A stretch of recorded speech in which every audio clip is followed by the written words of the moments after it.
Okay, are we live?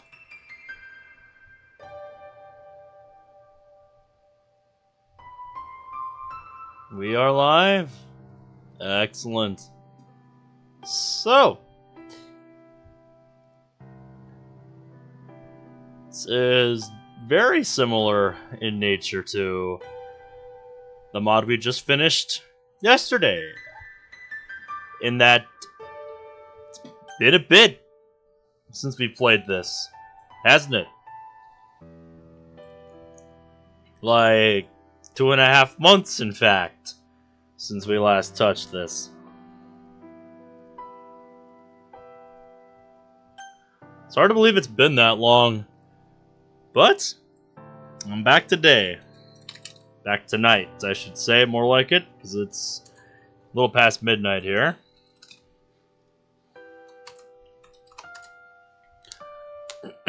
You are correct, Imprudent. I am indeed back. And we're going to push through some more of this mod today.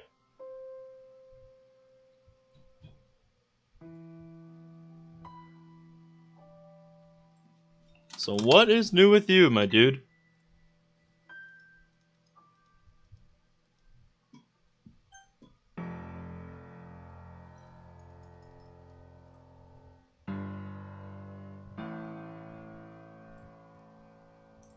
So from what I was able to tell from just kind of skimming the last episode from 2.5 months ago, since it was even earlier than my last episode of World of Dreams, funnily enough, I kind of figured it would be the other way around. That's just me, I guess. But, yeah, tonight we're getting back into this. And from what I could tell last time, it seemed like Sayori's condition was deteriorating.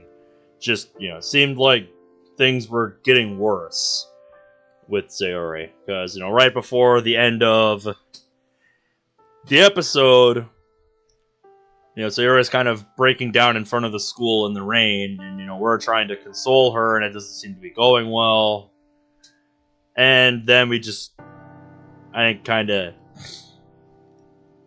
calmed her down and then tailed her on our way back home.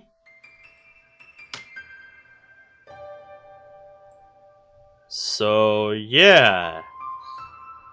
Oh, very funny Discord embed. It's very funny. It's got the wrong title on my end, but it's got the thumbnail and everything else. So, fun times, fun times. Also, can we just acknowledge that Warner Brothers continue to show themselves to be absolute idiots? Specifically their executives. Like, I talked about that on the server today, but oh my god, they're so dumb. They are so dumb. Not that I think anybody remotely familiar with the games industry would be surprised by that. That, yeah, a game executive does something dumb. It's like, is water wet? To those people. But, yeah.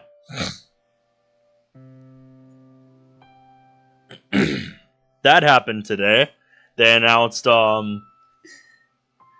despite everything that's happened with their most recent games. So, the abject failure of their fucking Suicide Squad game. And then, the vapid success of Hogwarts Legacy. They somehow think that we must continue to go the way of live service. It's like, did you not even understand your own industry?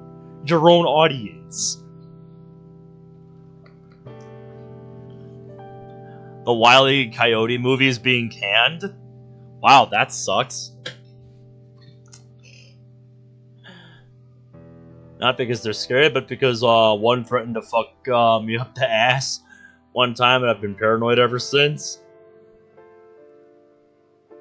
You mean the guys that made this?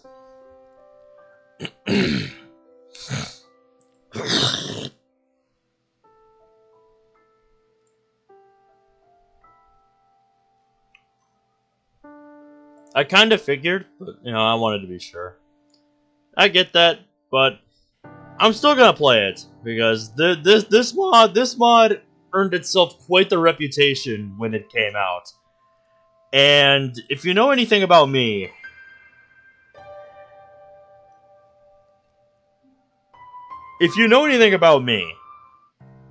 I want to get to the bottom of why that is. Why this mod earned that reputation. You know, much like I found out last night with World of Dreams Act 2, like, the first 5 episodes of that series, I was like, you know, this has its problems, but I would still say I'm enjoying it. And then I saw the ending. Then I saw the end of World of Dreams Act 2, and my opinion completely shifted. I was just floored. I was flabbergasted at the sheer level of stupidity on display in that mod. Like, holy shit. My man, if you want to see a mod just break me, go watch the finale of World of Dreams Act 2. Like that mod legitimately broke me. And that is quite an achievement. You know, for a mod to be so supremely stupid that I just break. It takes a lot to do that.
Yeah, other than that, I don't have really much to talk about. Like, I've just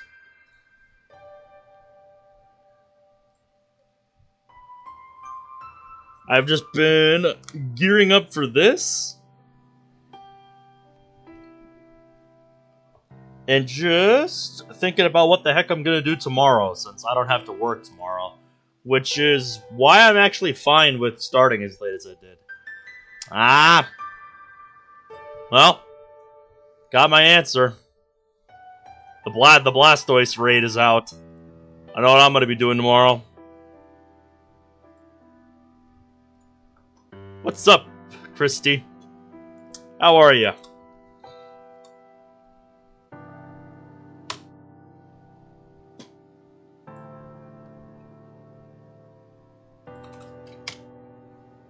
So, while I'm sending out links, what?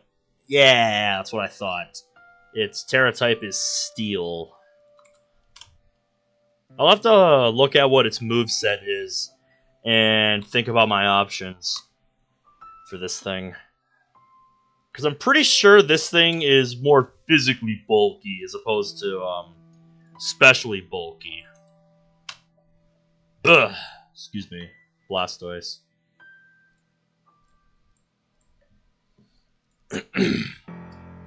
And I'd say Terra Steel is actually a good Terra type for it, because A lot of the types you'd want to use to counter it, some of the types you'd want to use to counter that, like fire and ground, you know, it's a water type. So, yeah, I think you can see the problem there.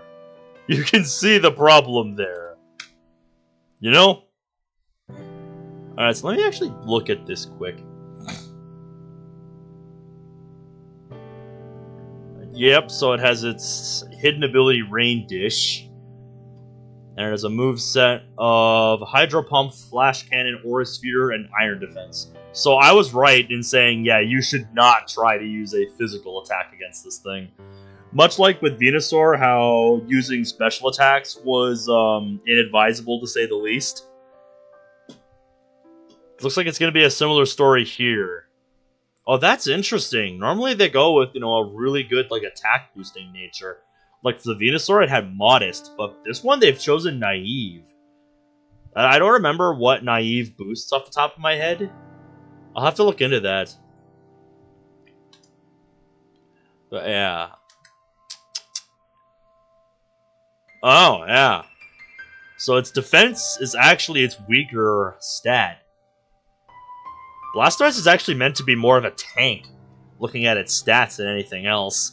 Because both of its attacking stats are pretty mid at 83 and 85 for base stats. Its defensive stats are actually its best stats. You know, it's got base 100 defense and base 105 special defense. So yeah, it's actually pretty tanky. So yeah, that's gonna be interesting to prepare for. I'll have to examine what my options are against this thing. Probably a special fight, probably a specially oriented fighting type mon, like my Lucario, perhaps. I'll have to try my Terra fighting Lucario against this thing, see how it performs, and see if there's any adjustments I want to make, because Terra fighting special Lucario actually sounds like a pretty good set against this thing. It would just be a matter of, you know, seeing if I need to make a more specialized build, or if the one that I have should be good enough. Because there's one that I made to handle a Terra normal 7-star Rillaboom a while back, and it did pretty good on that. That's one that I solved over vacation last year. That was fun. But now, I'm just wondering if my Lucario is going to be able to perform similarly on this one as well. You know? That's what I will be looking to find out tomorrow.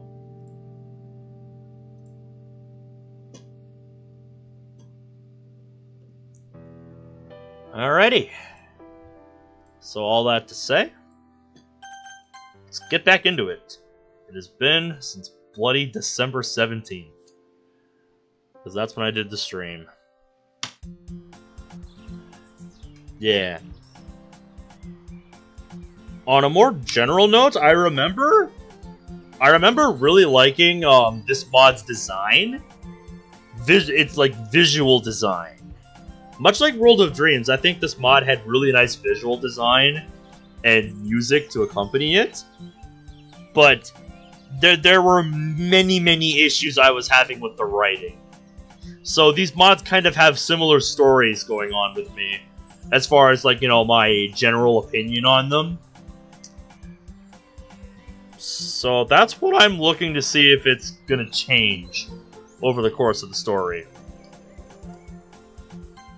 Now this one I'm even less familiar with what the heck happened. So everybody's saying we can't help Sayori in our dreams. That's not good. I don't want to see that. Yuri was helping us with some assignment related to Hamlet, something you're a little bit too familiar with, aren't you, Monty? Yeah.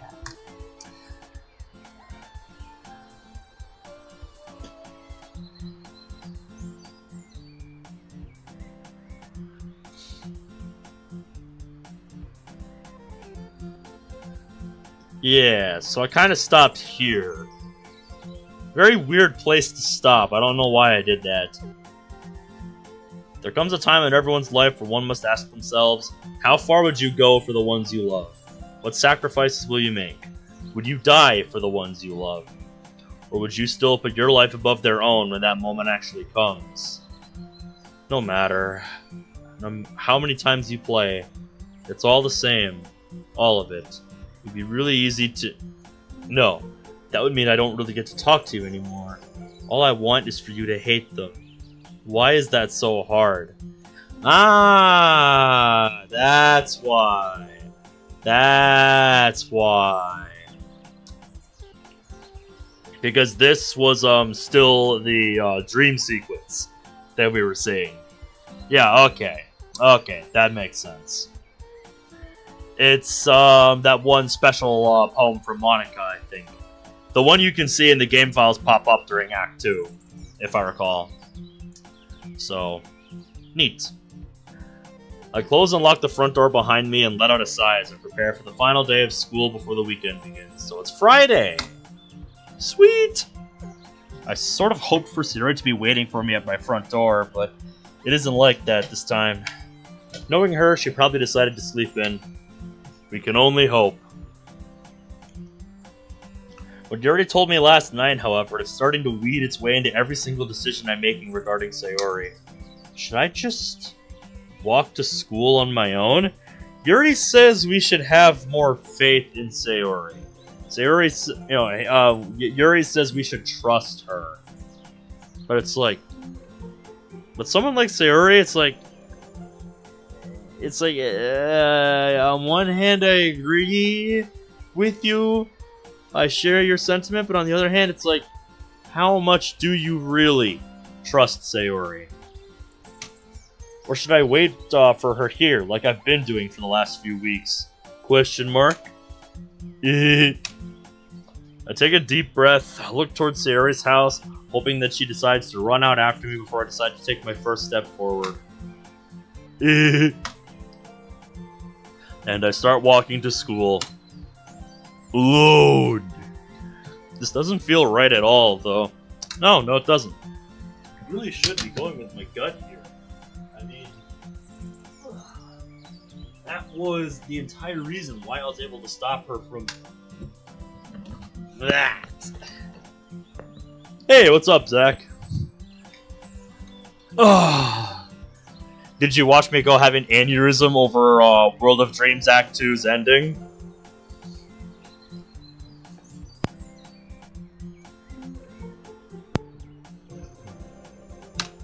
Feel an overwhelming sense of dread as I think back to that night.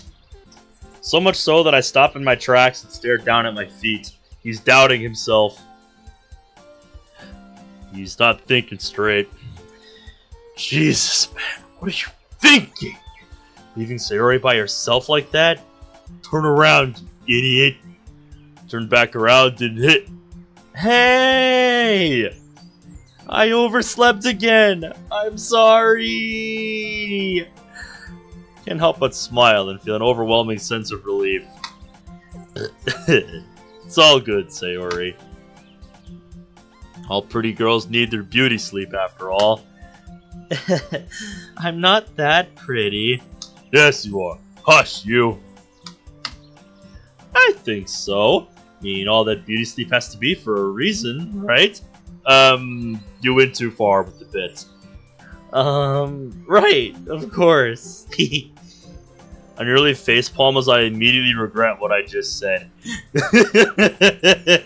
Yeah, like I said, you went too far with the bit, man. Saw it this morning, actually. Yeah, dude. Holy shit. Like, for the past 5 episodes with that mod, you know, I was in the position of like, yeah, it's not perfect. You know, it's not on the level of like WoD Act 1. But I'm like, the visual design and the music, I think, was really keeping me going. Like, those still impressed. But then I saw the rest of it in episode 6 of that series, and I just ripped into it.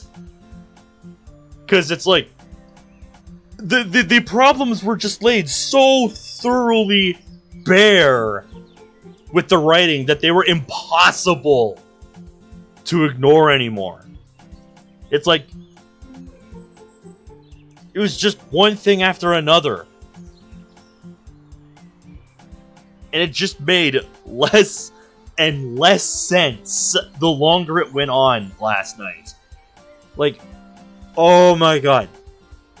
Oh my god, that mod fucking broke me when it revealed that, you know, before all that shit happened with, you know, our boy sending himself to the goddamn recycle bin, and then, you know, spending 3 days to figure shit out, pull him back, and all that, you know, only then, you know, does it just casually mention, yeah, we had to stop decoding some clothes. It's like,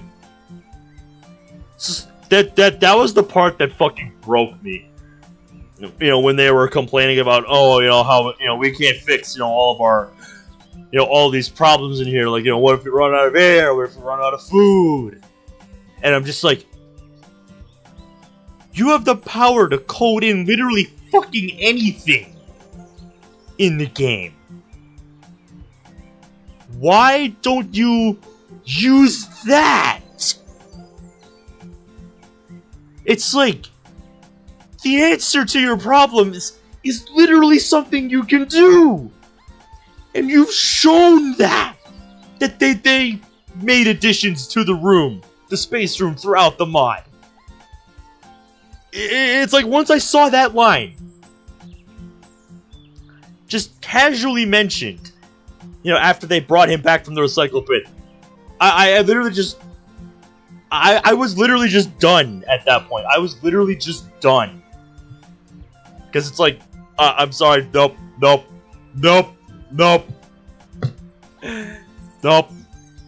like, the mod can't explain itself past that point. You know, after that point, complete disillusionment set in, and it's like, no, this is just awful writing.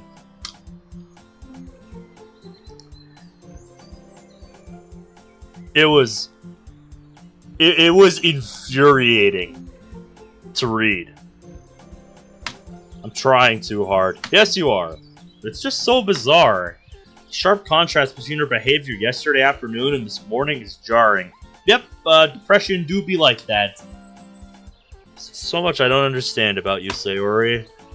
She happily walks slightly ahead of me and turns around, walking backwards. Come on, Ben. We don't want to be late. Right behind you. Careful. As Sayori closes the door to her first class, I realize that none of this felt right. Her upbeat behavior, acting like nothing ever happened.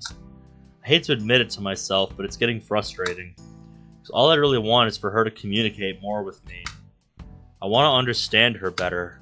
Does that make me selfish? No! You just want to be a good friend. Am I being too possessive here? That, I don't know. Again, wish I had all the answers to these questions.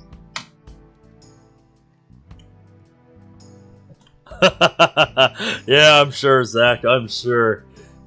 It's only been 45 minutes and I'm already extremely bored. I know I should be paying attention, though. This is English class, after all. Hell, I should be paying attention in all of my classes. My grades haven't been looking so hot, and they seem to be on a downwards trend. What else is new? Who goes there? Oh, Sayori texted us. Remember to spend time with the others, too, okay? Could you meet me in the hallway? I want to talk. Now? Sure, on my way. There isn't one to skip class, unless it's for the bathroom or if it's extremely dire. Ben when reading WoD writing. No, I wasn't bored. I was having a goddamn aneurysm because of what I was reading. I doubt it's the latter. Excuse me, Mrs. Manami. May I use the bathroom? She waves her finger towards the door and continues with her lecture. I swiftly leave the room and start walking down the hallway towards Sayori's classroom. Well, that was easy. I text Sayori that I'm on my way and head towards the stairs. Pretty shocked to see Sayori sitting at the foot of the stairs, staring down at the floor dejectedly. Hey, Sayori? Is everything okay?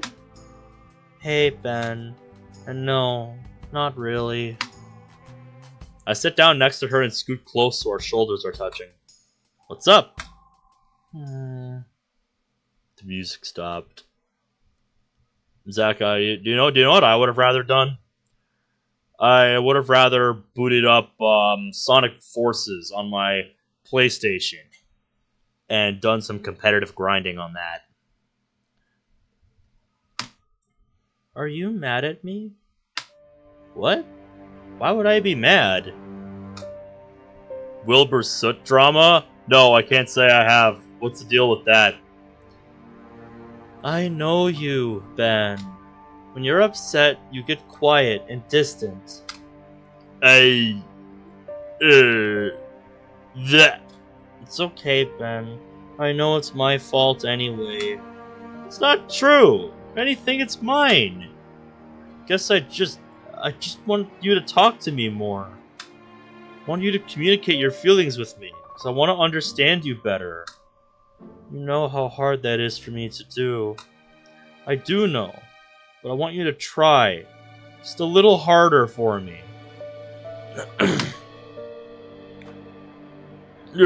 No, it's not what I do try. I try so much for you. Is that not enough?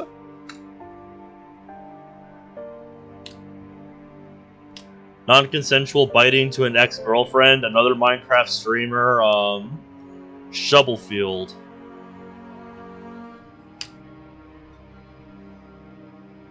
Oh. Oh no! Anyway. No, you know I don't mean it like that. I take it back. They say the first words out of someone's mouth is how they truly feel. Sayori.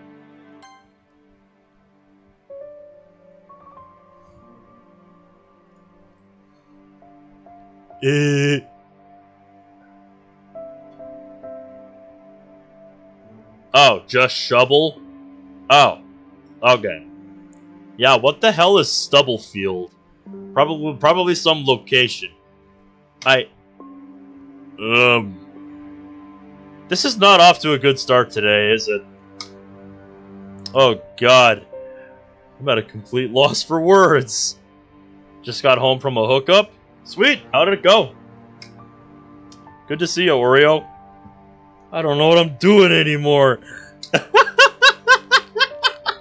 Oh, I know that feeling all too well. Maybe not in this context, but in others. That feeling of, I don't know what to do. What do I do? Look, I'm worried about you, okay? You're right. I don't trust you. I can't. Not right now. Ooh. It's too hard for me. Oh. Oh boy.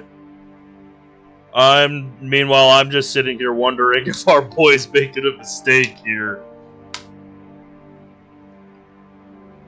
You think? Tears begin to flow from her eyes, which makes me realize I've said the wrong things. But I feel myself snapping now. Oh no, there's no stopping it now. Here we go. This is how I feel, and I think she deserves to know. Oh, I think you're just gonna make things worse. Oh, no, bro. I can't expect her to be honest with me if I'm not honest with her. Right? But Only because I care so damn much about you. I always have. I don't know what I can do to prove that to you. But I'm trying. I really am. I am probably such a burden on you. You shouldn't have to try so hard for me. It's my fault. I'm always the one making it so difficult for you. Panic button? I don't know if we're in panic button territory yet. I can't even be a good vice president for the club either. Hookup went well? Woo! That's what we like to hear. Ugh. Who'd you go and hook up with? Just some friends? Some co-workers? Ugh. Someone else, perhaps? Made Monica's job 10 times harder than it needs to be. Backslash. Or no. Italicized I. Ah, yeah. Should have guessed.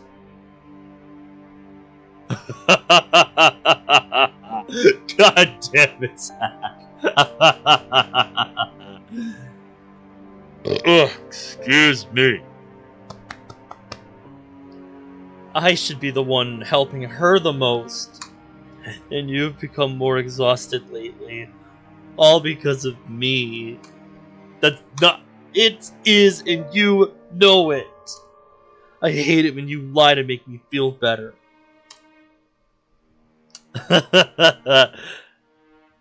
Oh yeah. I'm not saying... didn't need to be asked, Zach. I'm just saying. Really? I don't know what I'm saying. I don't even know. Sayori, what would you like me to do? Please answer me honestly. Oh, I'm not sure you're gonna like the answer. Whatever your brain is telling you, try and ignore it. What does your heart want?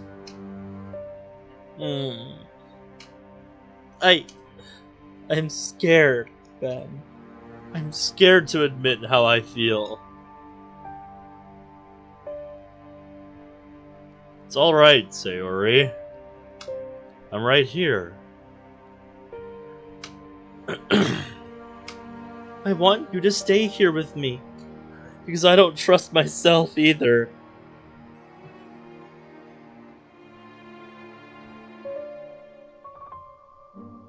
Why is Avenged Sevenfold's demons ringing in my head right now? In this moment? Don't lend me your hand. I can't trust myself. So how can you trust me? Why is that? Why are those lyrics ringing in my head right now as I read this? Like, it's not just because I'm wearing my Avenged Sevenfold shirt today, is it? It can't just be me. No, it can't just be that. Sayori buries her face into my shoulder and starts sobbing loudly. I'm a burden on you, Ben. You can't tell me I'm not, because I know I am. I'm nothing more than just junk.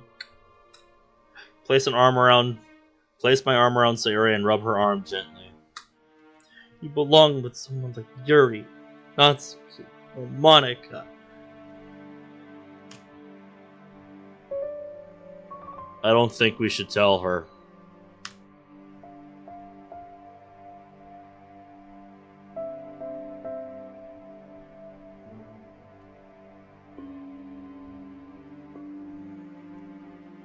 Well, I guess we'll find out down the line, won't we? It's funny that you mentioned Wilbur Soot, since I literally got his I spent a day with video from Anthony just now with him saying in the thumbnail I was pretty repulsive. It's almost like foreshadowing when you put it that way, Zach, isn't it? They're so much better than I am. Don't talk like that, Sayori. Is this really what depression does to someone?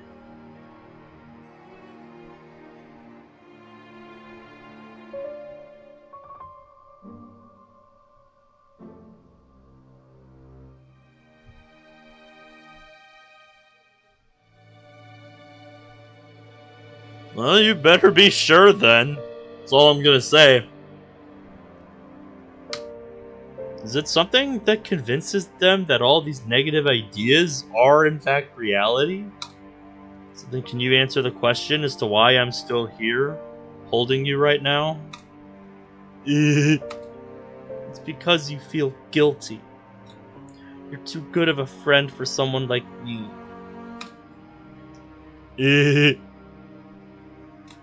But yet, here I am anyway. Because I still care about you. I know you don't believe it. I don't know if you ever will. But I know how I feel. I genuinely care for and want to be here for you. Because even if you don't believe me, I will still stay right by your side. Sayori starts to cry more heavily now. Oof.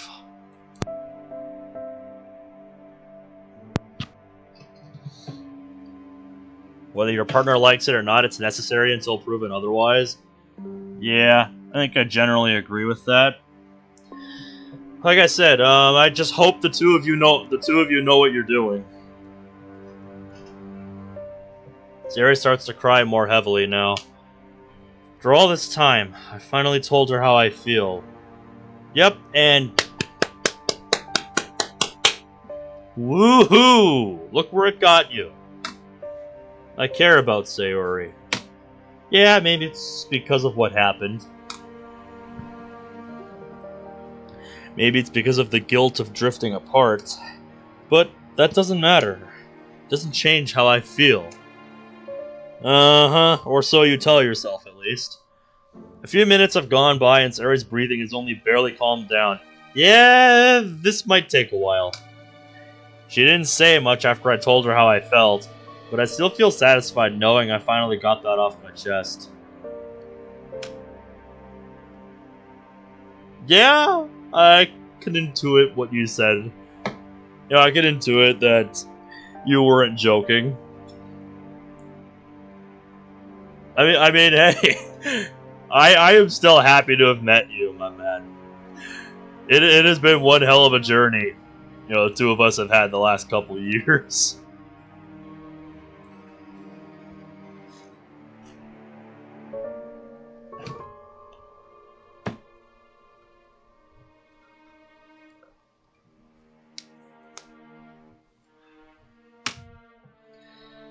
God, would I have loved for her to do so.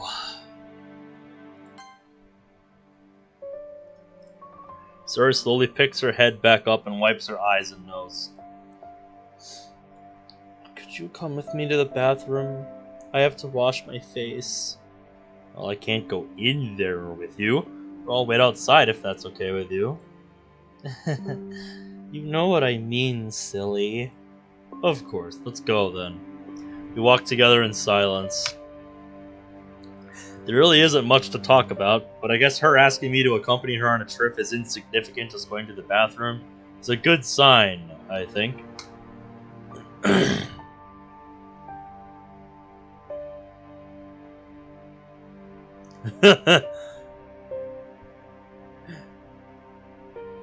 In quality? Maybe. In quality? Maybe. You know what's funny, Zach? Germany actually mentioned to me on that stream that, you know, one of his friends used to be a writer for World of Dreams during Act 2's production, and they actually left because they could see the writing on the wall with the direction they were going with World of Dreams' writing for Act 2.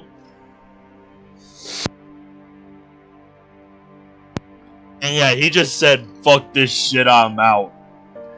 And when Germany said that, all I could think was just, your friend was the smartest person in the room. He's like, "Nope, I'm out. I don't want to be associated with this trash. I'm done. I'm done with this mod. I'm out. That's what Germany told me last night.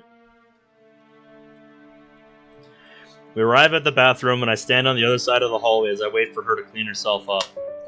I look down at the floor and think about the conversation that happened a few minutes ago. I wonder if this is going to be a turning point for us. Maybe. But that thought of coming across as selfish is still running around in the back of my mind. Am I asking too much of her right now?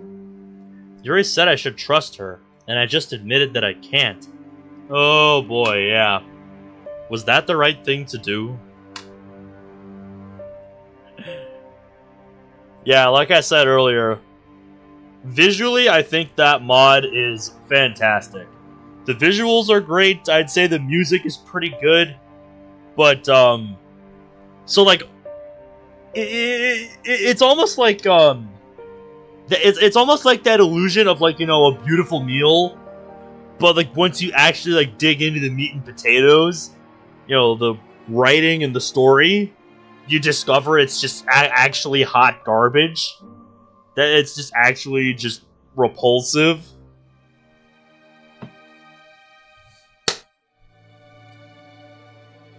So that's kind of the analogy I'm thinking for World of Dreams Act 2 right now. You know, looks good visually, but you know the actual like meat and potatoes of the mod just not good. Something is rotten in the core of that mod, and that was laid thoroughly bare for me last night.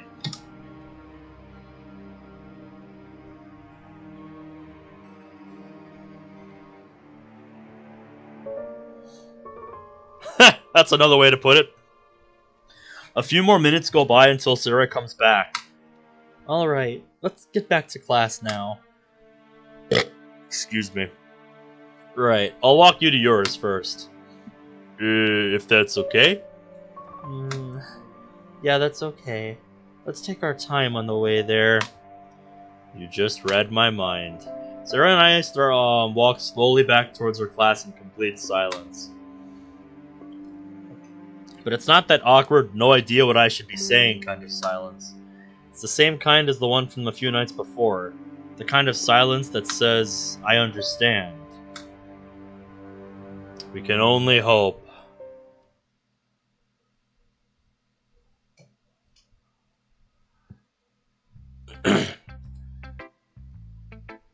I'll give it that so far, but as I pointed out in the first couple of episodes, you know, there were, like, inconsistencies I was noticing.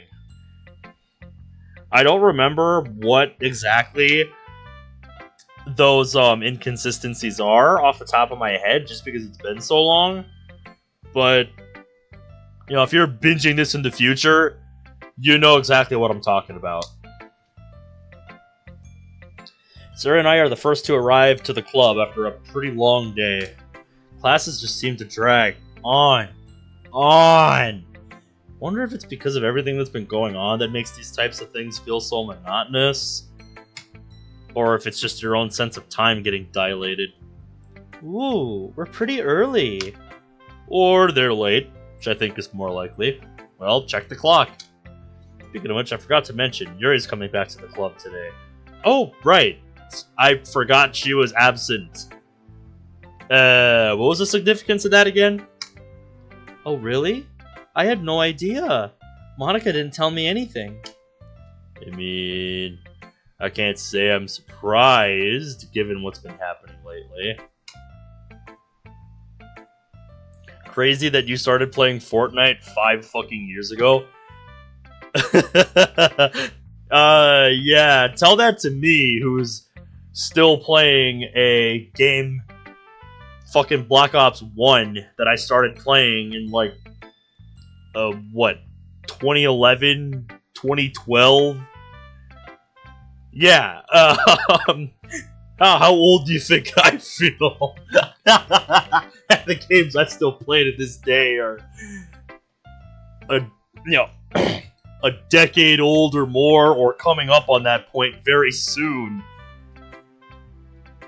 Like, come on, man. But yeah, it's crazy that that game's been around 5 years already. I feel like she really needs someone to talk to. I agree, but at the same time, it doesn't seem like she wants to be bothered. You and Monica seem to be pretty close, though, huh? We started the club together. For a while, it was just us two, because we struggled to find new members.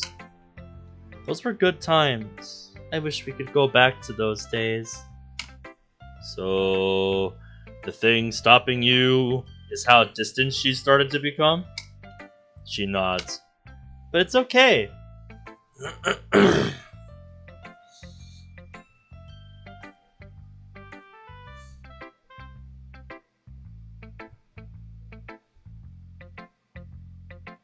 But it's okay. I don't want to be selfish. She has a lot of responsibilities, and that's just part of life, right? True. I nervously scratch my head. Anime moment. I mean, I guess so. You should still talk to her. Natsuki found some time to hang out with her, then you can too, right? Right. What do you mean, Zach? If Dance of Auto actually makes a game with the lore MatPat established, we'll never hear his voice go over it anymore? Oh, yeah, you mean that. You mean just MatPat in general covering it. Yeah, in that sense it is. The club doors swing open as Natsuki walks in, seemingly full of energy. Hey guys! Sorry I'm a bit late. Had to take care of some after-school stuff. Hey Natsuki, you seem to be in a good mood today. Yeah, why is that? A little. You'll find out soon enough. Well, that answers my question. She wants to keep it a surprise. Alrighty then. I sure hope it's cupcakes. The doors open once again, much more gently this time, which means... Hello. Yuri only peeks in, keeping most of her body outside the hallway, almost as if she's scared of being let in. I hope I'm still welcome. Of course you are, dummy! Get in here! Yuri shyly walks into the club room and lets out a sigh. March 9th, but that's Saturday. Can you tell I'm tired? Still though, my point still stands. Yeah, it does. Also, speaking of Saturday, I found out my first overnight shift isn't on Saturday, it's on Sunday. So I'm going to be able to do some more Aokana with Caleb. So I'm looking forward to that.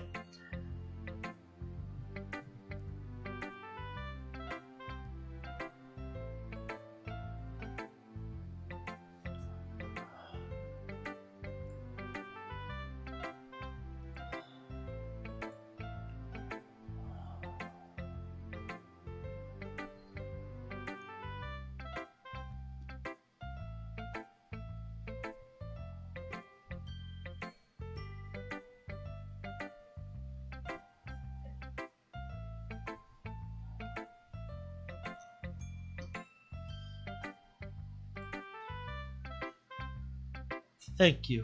I was worried that I wouldn't be welcome. Wait, didn't something come up with Yuri as well? Something related to her condition? Nonsense! You're always welcome in the literature club, Yuri. Sarah rushes over to Yuri and wraps her arms around her. Elytra training the visual novel with women's skins included.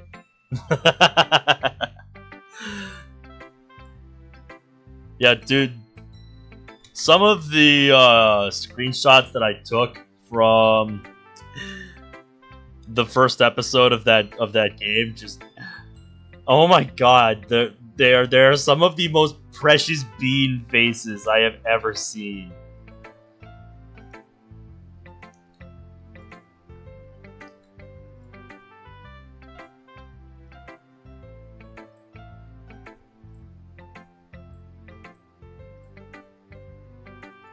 Like, for realsies. Can you not tell me that is not the most precious and wholesome thing you have ever seen? Look at that face! Look at it! Oh my god! I just want to pinch your little cheeks. Oh, that's not the right one. We want this.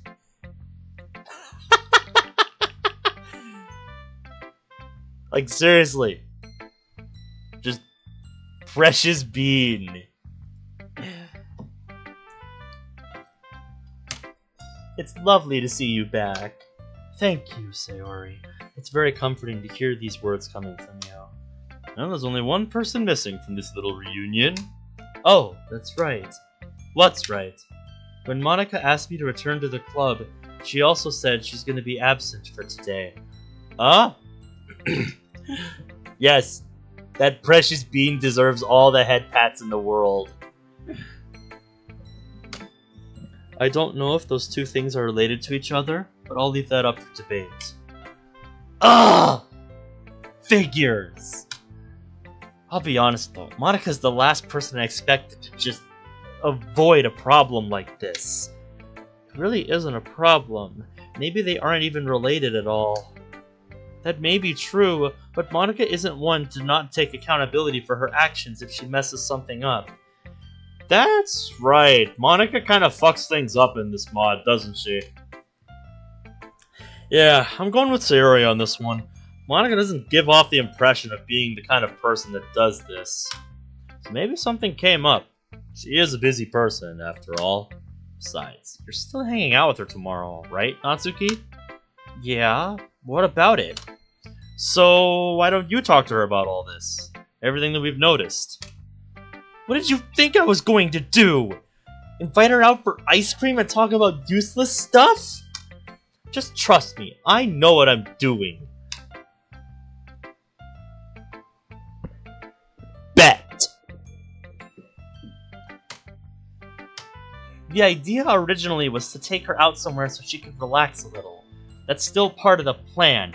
I'm sure. All part of your master plan, right? Ooh, you could take her to a comic store. She was looking for some romance manga one time we hung out. Wait, really? Monika is into romance manga? Come to think of it, I think she asked me if I had read romance novels at one point. Nani? That's exactly the reaction these two had. Nani?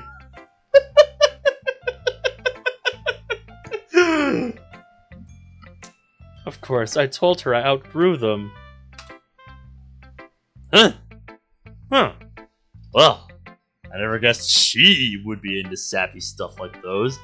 Come on, Monika loves a bit of cheese. Hey, what's wrong with liking romance manga? Yeah, that's rude. Ah! Sorry! Do me, because what you already said it. The two of them suddenly started laughing. Relax, we're messing with ya.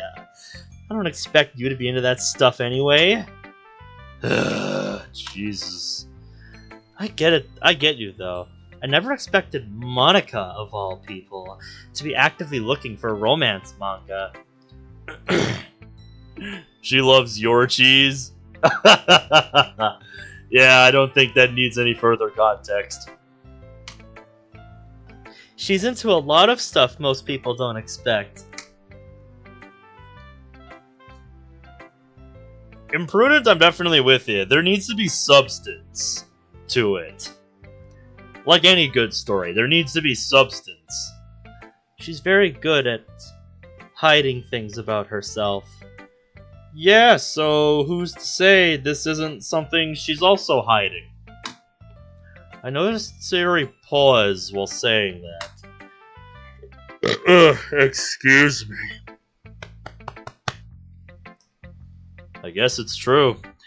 I've only ever seen President Popular Girl Monika. I don't think I've ever gotten to actually know her. Anyway, now what?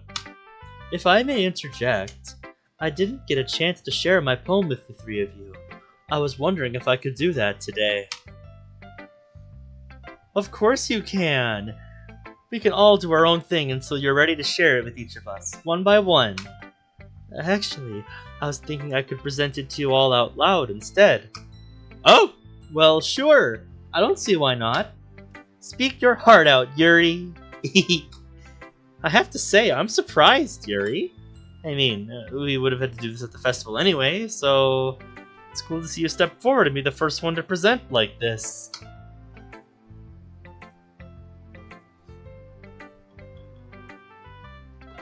So you kind of stuck with it, and you know, then it got good, and you were like, "Oh hell yeah!"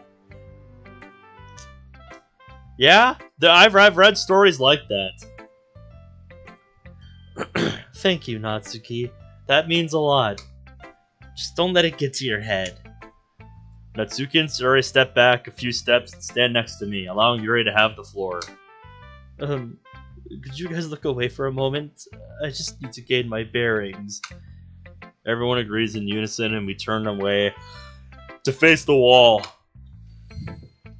As soon as Yuri begins to speak, we all turn around to give Yuri our full attention. Ah, the storm, huh? It's dark outside. The storm is raging. The rain is tapping against my window. I want to go out there. I feel like it's too much for me.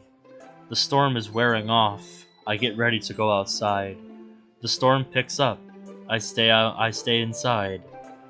It repeats, time and time again. The storm is wearing off.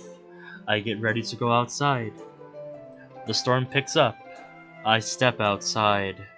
I stand here, just outside the door. The wind is howling around me. The rain is splashing against me. I go inside. I'll have it repeat, time and time again. Endless cycle, huh?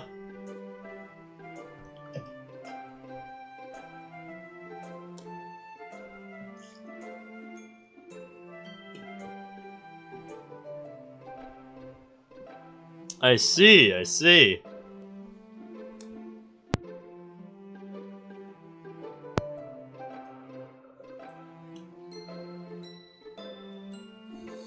Yuri lets out a sigh as we give her a light round of applause.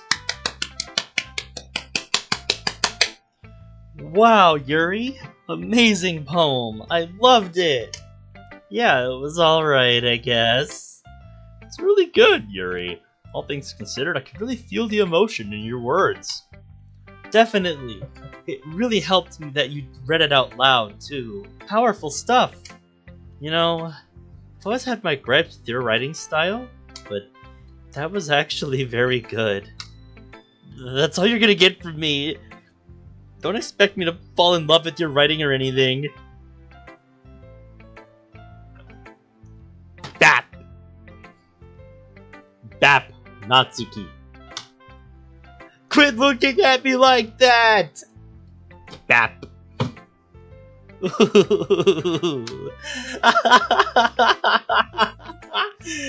We all stare in shock and awe at Yuri's laughter.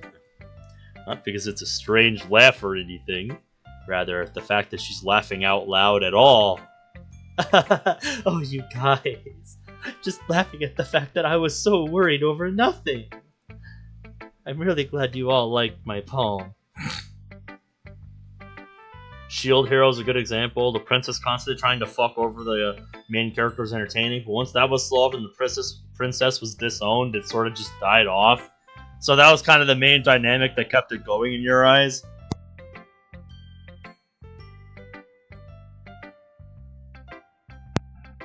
And then once it lost that, it just kind of lost its appeal. Yeah, I get that.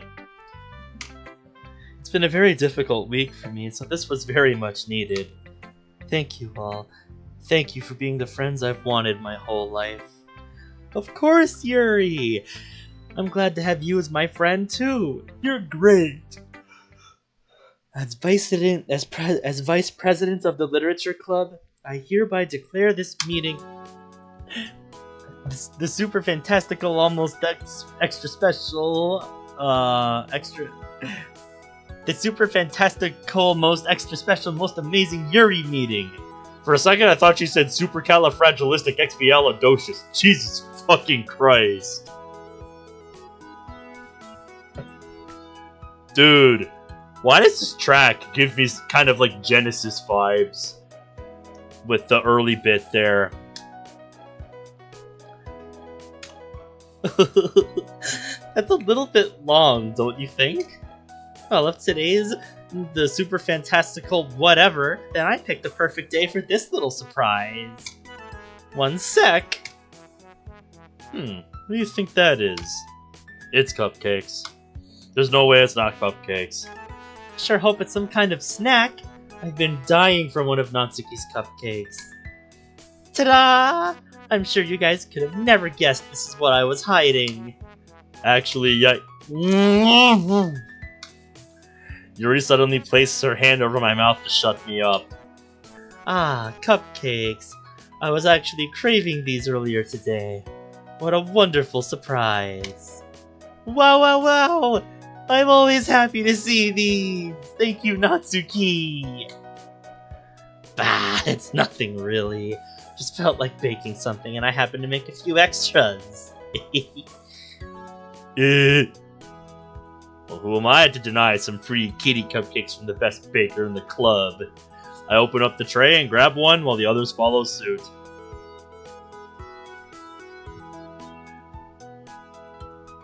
Hey, I'm the only baker in this club. You know what I meant.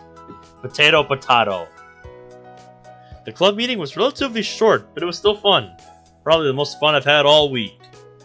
Well, guess that's it for today then. I have to get going now. I'll see you guys next week. Guess we should get going as well. Ready, Sayori? Yep. Wait just a moment. Ben, could I talk to you for a little bit? Ah, sure. Sayori, do you mind? No worries. I'll be waiting outside, okay? Sayori happily walks out of the club room and closes the door behind her, leaving Yuri and I alone in the club room. So, what's on your mind? I never got to properly thank you for helping me out that day. There's something I'd like to give you. Yuri reaches into her bag and pulls out... Whoa. This is the book I was reading when you were still new in the club. I'd like for you to have it. The book is titled Portrait of Markov, and has a large eye illustrated in the middle. Ah, yes, the infamous third eye.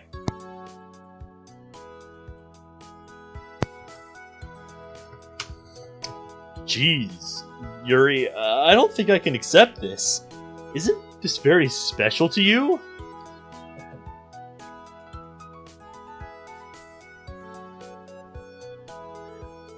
Dude, how many times have I heard a plot where somebody has to collect 7 MacGuffins to do a special thing? Please, I insist. It's the least I could do after all you've done for me. Ah, come on, I didn't do much. It's all you! Still a work in progress on that front. I'm still insecure. I still have trouble making friends, and I haven't exactly stopped doing what I know I shouldn't be doing. But I'm trying now. I'm trying to fix myself up. There's one thing you should know about me, Ben.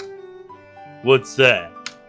There's another thing that I've been doing that I'm not proud of. Yeah, it is, that's for sure.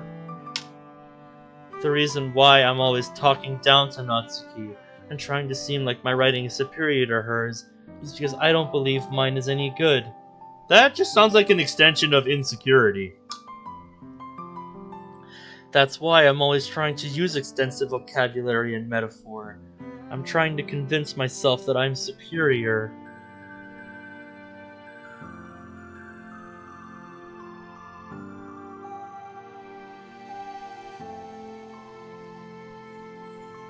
Huh? You're for real? And I know that's wrong.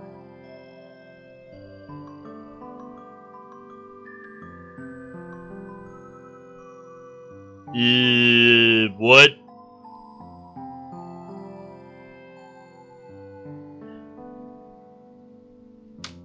I'm telling you this as a reminder to myself to change this part of my behavior. And I hope to change myself for the better. So, if you write like this because you're insecure about that, what the hell is your actual writing style like then? Because if that's what you're going to imply, Yuri, why? If that's what you're going to imply, Yuri, then the next, logical question for me is,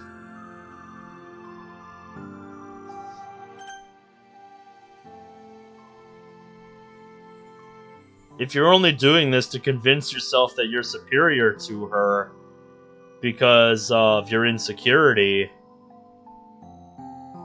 what the hell is your actual style then? Because you're basically admitting by saying this that the way you write is essentially a front. We're talking to Yuri one-on-one. That's what's happening, Caleb. And she's telling us about her insecurity. And it's like these last couple of sentences are trying to start a war with the hemispheres of my brain. Cause I'm like, is that out of character? Like, I'm not convinced. I'm not convinced that's something that Yuri would do. That Yuri would write like that because she's insecure about Natsuki's writing. That she thinks hers isn't actually that good. I don't know, like, I don't know if I'm convinced of that. I don't know if I can buy into that. You know?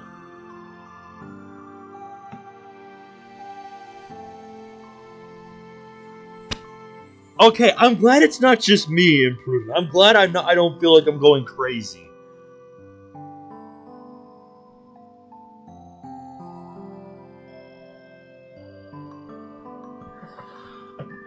Yeah, it is a mod, so this kind of thing isn't, unexpected. But still, it just feels so out of place. It just feels so out of place.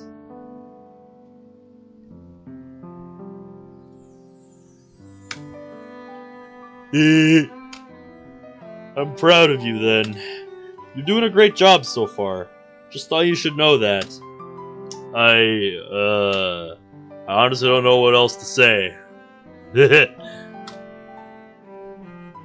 That's quite alright. I just wanted to get that off my chest. Thank you, Ben. I'll see you next week. She places her bag around her shoulder before exiting the room. If you ever need anything, feel free to message me. Will do. See ya. I grab Yuri's gift to me and place it in my backpack. So she insists on giving us the portrait of Markov. What could possibly go wrong?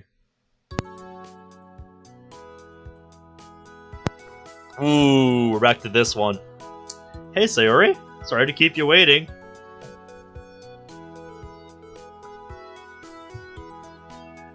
I love sound like that.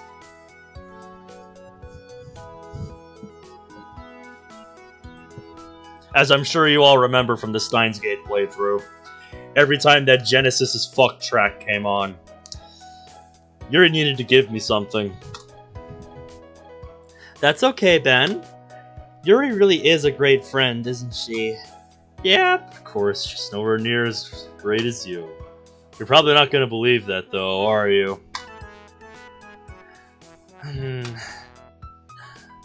Sayori doesn't say much more on our way back home. Makes me wonder if what I told her earlier was a good idea. Maybe it wasn't. Well, too late for that now. You dunce. Ah, home sweet home. It's been a very long week for me, so I'm just gonna take it easy tonight. How about you? Any plans? She shakes her head. Actually, I was wondering if I could talk to you about something. About me. Yeah, did we not do this earlier at the school? Of course, Sayori. I'm all ears. Sayori looks past me and stays silent for a few seconds. These rain clouds, as I like to call it anyway, they come and go, and I really don't understand why. Some days I feel great. I feel happy and carefree. And other days, those days are the worst. It's bad enough that those days just make me want to disappear and escape from everything. But the worst part is that I actually knew what that happiness felt like just the day before. It becomes an endless battle between myself and my brain. Sometimes my brain wins. She's staring directly into my eyes, despite hers being full of tears. That apostrophe is not necessary, by the way. Just like before, I'm at a loss for words. I don't know what to say. Sayori wipes away her tears and clears her throat. But I think I'm able to be honest now. With myself and with you. Even when the rain clouds roll in, you're always there. I try to ignore it only because my brain won't let me believe it. But you always know what to say, and I really wanted to thank you for that. I know I can be a real burden and a sloppy girl, but even after seeing this side of me, you're still willing to stay by my side. Of course I am. I wouldn't, not even for a second, ever consider leaving you. But I've realized something that I probably should have realized a long time ago. What's that? If you ever need some space, either alone or through spending time with others, just let me know, and I'll understand. She seems to perk up at this statement. Guess Yuri and Monica ended up being right after all. Sorta. Thank you so much. I really appreciate that, Ben. Alright, Zach, have a good night. Sayori walks up to me and gives me a quick but tight hug. I'll see you tomorrow? Maybe let's catch a movie or something? Sayori being the one to invite me somewhere is a good sign. Only because it's the first time she's done it since the day she asked me to join the literature club. Sounds like fun. See you tomorrow then. Have a good night. I wave goodbye as I head back home. Jeez, I mean, what a week, huh? I get a sinking feeling in the pit of my stomach as I realize that I've still got a boatload of assignments to tackle before the next week starts. That's not going to be easy, but I think I'll manage.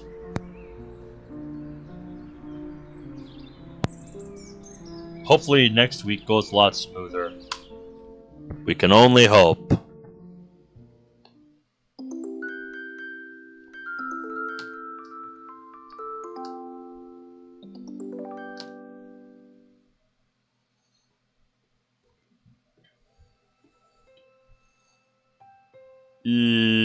What's happening? Oh, are we with Monica? Home.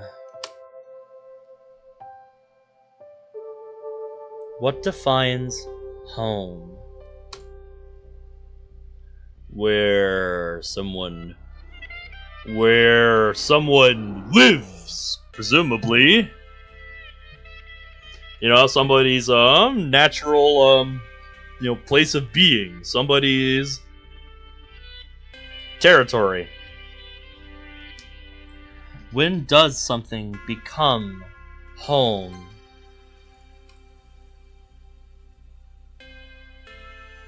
This is not home. Home is where the bed is! Home is where the Wi-Fi connects automatically. I can never call this home. By pure instinct, my hands go over my head as I prepare for another bombardment of code.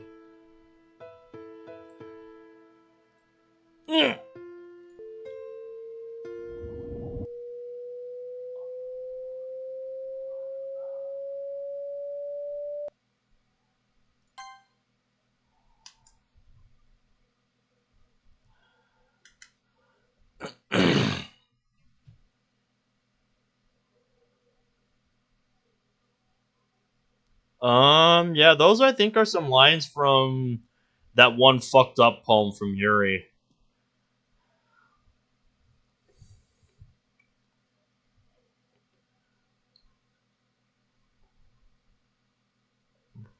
I started reading this part down here. What the fuck? What the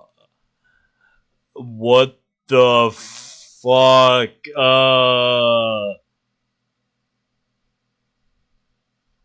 I begin to hyperventilate as my compulsion grows. The images won't go away. Images of me driving the knife into her flesh continuously, fucking her body with the blade, making a mess of her. My head starts going crazy as my thoughts start to return. Shooting pain assaults my mind along with my thoughts. This is disgusting. Absolutely disgusting. How could I ever let myself think these things? But it's unmistakable. The lust continues to linger through my veins. Ache in my muscle stems from the unreleased tension experienced by my entire body.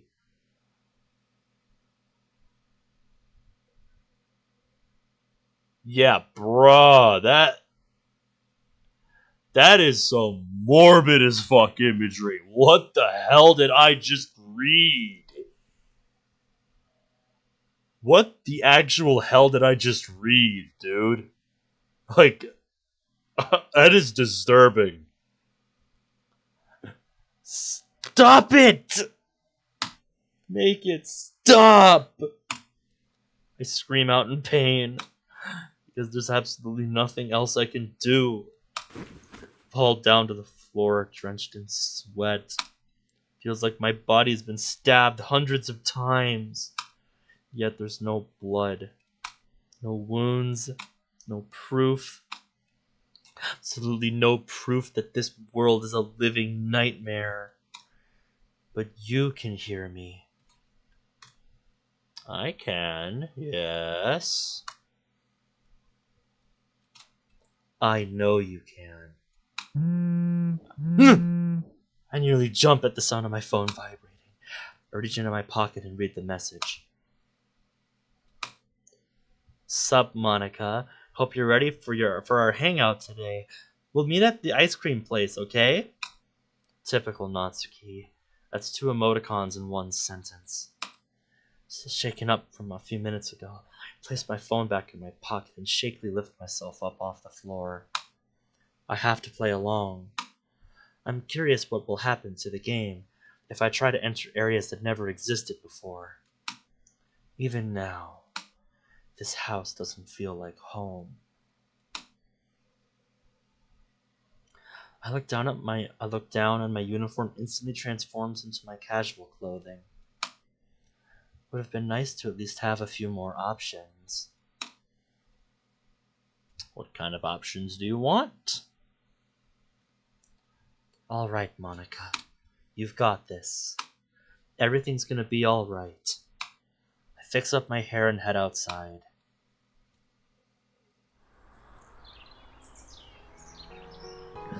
I don't remember ever seeing this street before.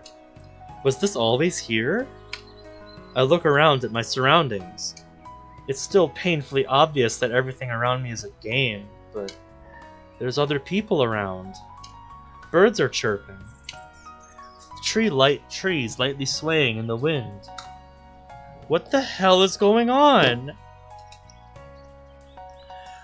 The dev spent a lot of time trying to make it more realistic, I guess. I continue down the street, following the directions that Natsuki gave me. This is the first time in my life that I've felt enamored by the world around me. But it's mostly because it's all something new to look at. I always just used code to get me where I wanted to be. And while I wouldn't want to jinx it for myself, not a single glitch or flash or anything of the sort has tormented me. This has to be some sort of joke. I stop in my tracks when I see a familiar sight in front of me. Natsuki. A girl who is nothing more than your typical tsundere trope. Always denying any sort of emotional connection with just about anybody. She always somewhat annoyed me.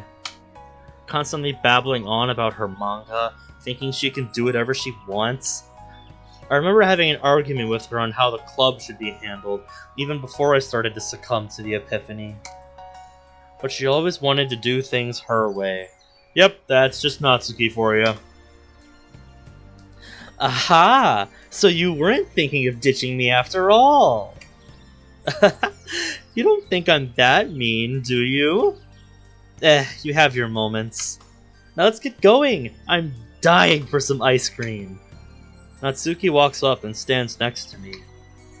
She's awfully short now that I really look down at her from this angle. It's kind of funny. So, Monica, what's your favorite ice cream flavor? Moment of truth! It's a little vanilla, if I'm being honest. Oh, ha ha! Very funny! Wait, is it literally vanilla?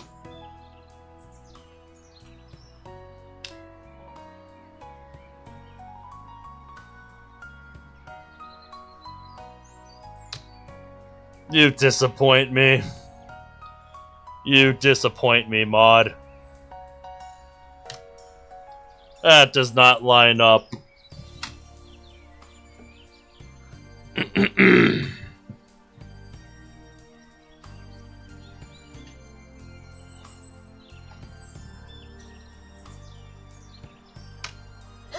I knew it.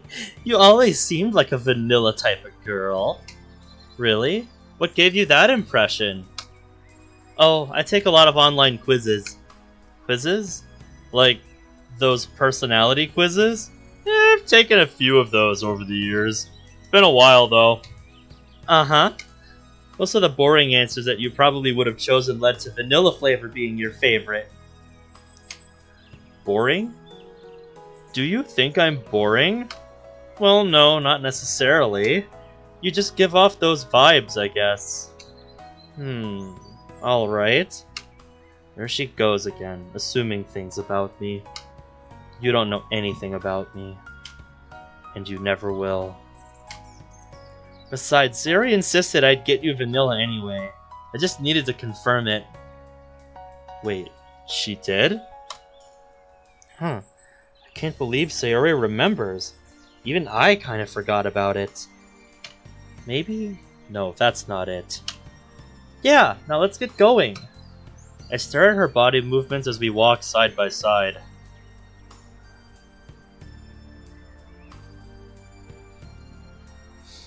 I recognize that lore. I think that's from the side stories. Maybe it's accurate to that, but it does not line up with something else. I don't know. It's been a long time since I played the side stories. They're natural, like how any normal person should be walking. Which is what makes this so weird. What do you see, I wonder? Yeah, maybe it's best you don't know. Alright, just sit down. Just down this street and we'll be at the ice cream parlor in no time. Natsuki follows close by as we make our way down the street. As I look at all my surroundings, I'm astounded by the amount of people walking around me. It's a strange sight, because it's all game code. Every single one of them. Yeah, games can do that. The problem is it's painfully obvious that it's game code. None of this is real, and yet I'm the only one who knows that. That's what's making this entire experience so frustrating. It would be really easy to just... Here we are! The presidents always go first! She says this somewhat sarcastically, but opens the door for me anyway. Thanks! So I walk in, and an assorted set of aromas fills my nostrils. It smells heavenly, which only makes this even more aggravating. Just play along. Don't think about it too much. Why is this happening to me? Hey, Natsuki, this isn't really an ice cream parlor, is it? This is more of a cafe. Oh, there you go again, getting hung up over the details.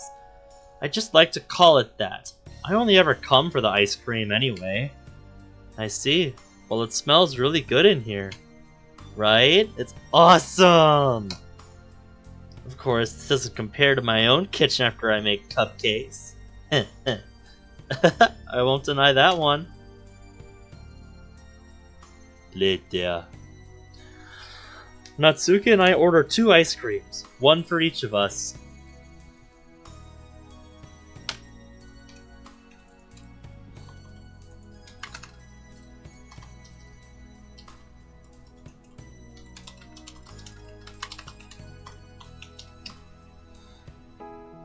There we go.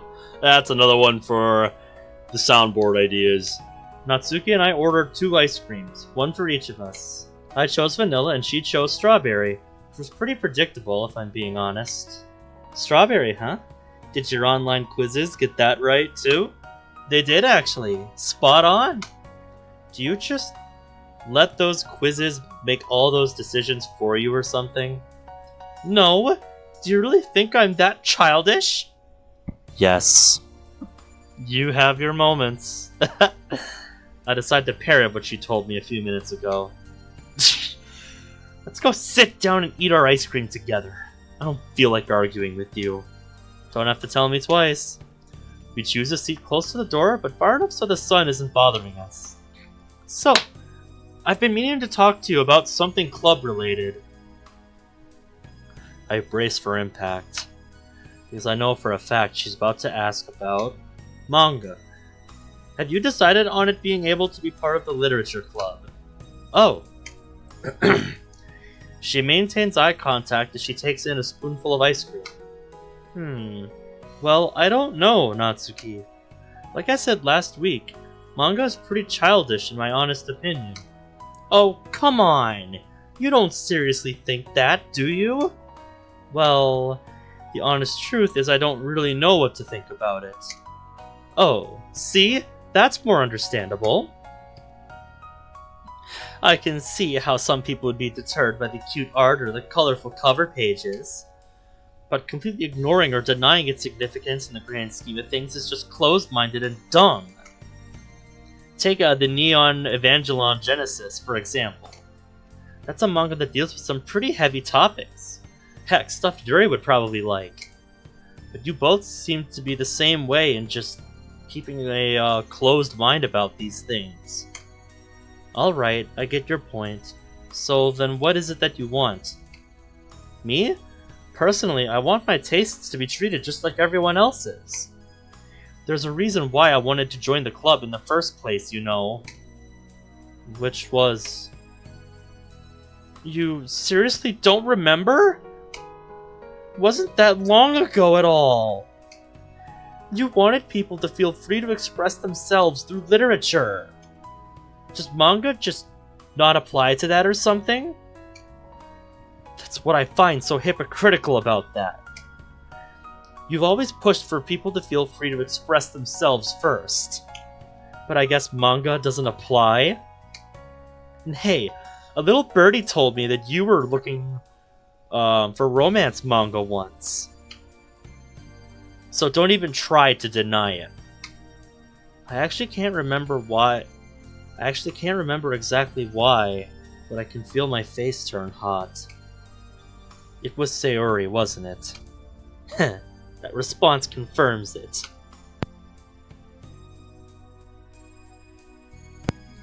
I doubted Sayori a little, but seeing you get flustered like that says everything I need to know. But anyway, that's my gripe with that.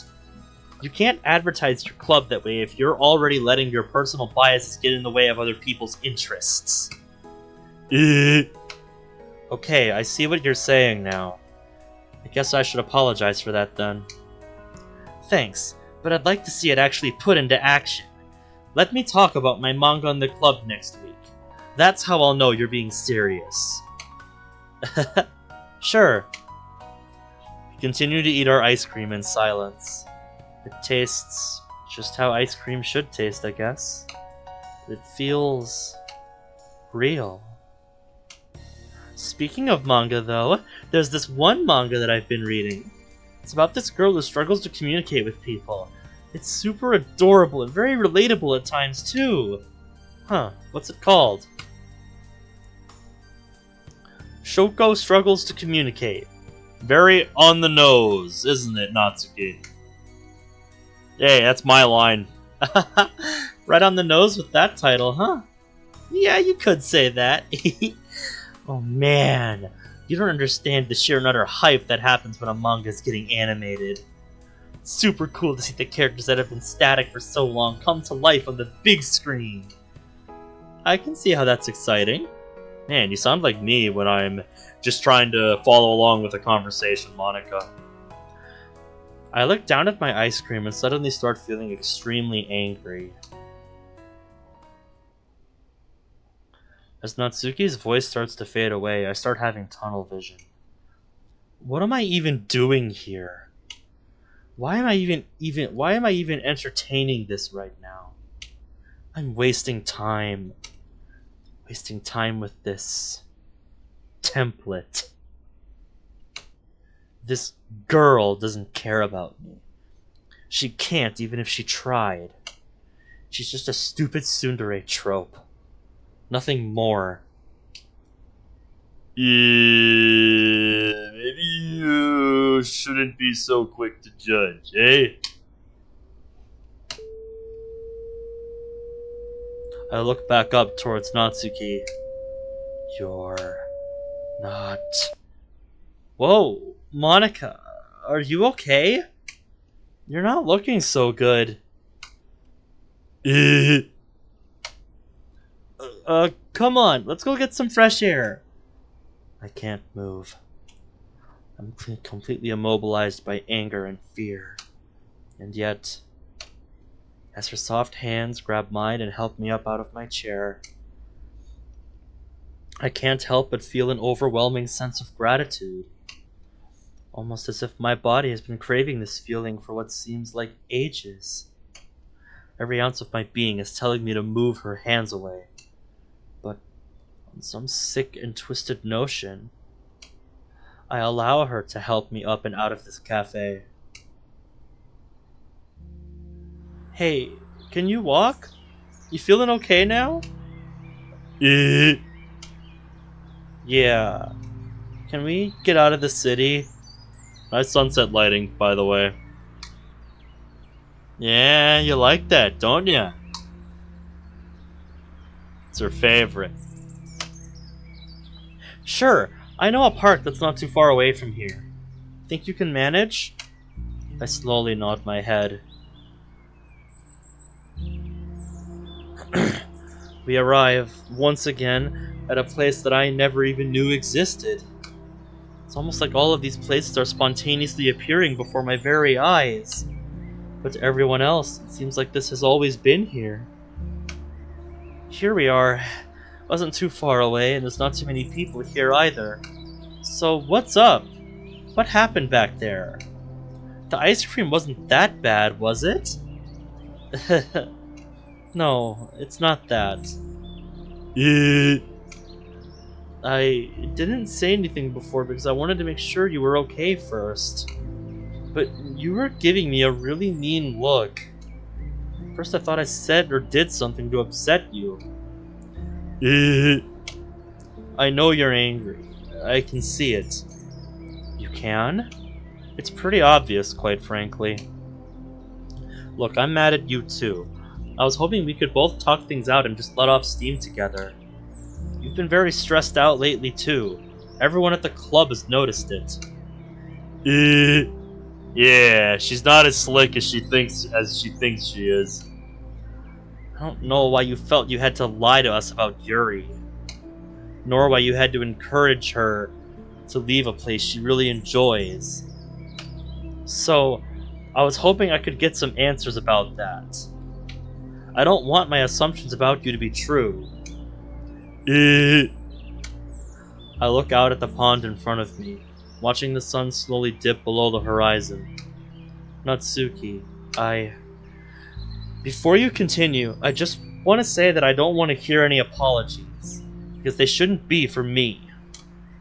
Alright. Okay, You're right. I've been stressed out lately. Nothing has been going my way and I'm getting sick of it. So, I guess I just wanted to take control of the situation. I wanted to do what I felt was right. So you thought sending Yuri, a girl who really enjoys the club, away from everyone was the right move? What kind of a bad call is that? I know. I messed up, alright? I can't think straight. So, I get that you've got a lot of responsibilities and all. You want to know something, Monica? She points a finger directly at me. You're gonna need to step up a little bit more. Nah, you know I'm right. I'm sure I don't need to explain it to you. You're the leader of the club. Making decisions like that isn't right for any of us. It's only detrimental. We were all worried as heck, because it just seemed like such a sudden and rash decision on the both of you. To make matters worse, Sayori needs us all right now. You really thought sending Yuri away was a good idea? Yeah, as if. Okay, I get it. I messed up. Badly. You really did. I can only stand in shock and confusion as I try to recover from the verbal onslaught this girl just gave me. It was so raw and full of emotion. She sighs and joins me in overlooking the pond. There's a pretty long silence between us. I have no idea what to think of her anymore. But she's no longer that childish girl I've always seen her as. There's a surprising amount of maturity in her character, an amount I wouldn't have expected from her at all. And as her hair flows in the light breeze, I think to myself, is there a chance that I could be wrong about everything? I slightly shake my head at the idea. There's no way. Not after everything I've gone through. And everything I've done and wanted to do. Sorry. For what? For lashing out at you like that. You don't need this right now. You think? It's just a club. It's a special place to me. Just like it is for everyone else in it. You've made something great here, and I want what's best for it. Don't you? I look down at my hands and fiddle with my fingers. I don't think Monica knows what she wants anymore.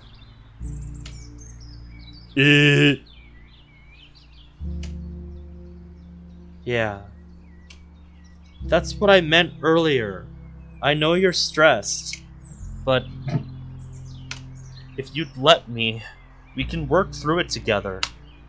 We have to. It's...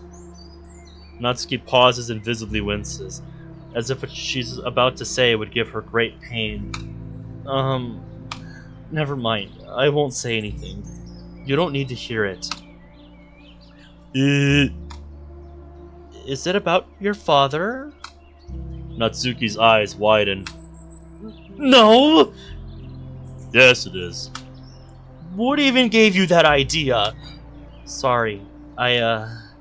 Well, I am the club president after all. Kinda my thing. I scratch my head nervously. I didn't really mean to just outright say something like that. It sort of just came out. Natsuki's body language shifts pretty dramatically and slouches down as if trying to hide herself. You're treading on some real thin ice here, Monica. Am I? You seemed like you wanted to talk about it just a moment ago. She doesn't budge. How about I tell you something then? About what? About me. Something about myself. That sans noise is killing the immersion. Okay, I suppose I'll stop then. Yeah, alright. Out of Natsuki's view, I slowly move my right sleeve back and gaze at my wound, still somewhat fresh from a few days prior. Excuse me.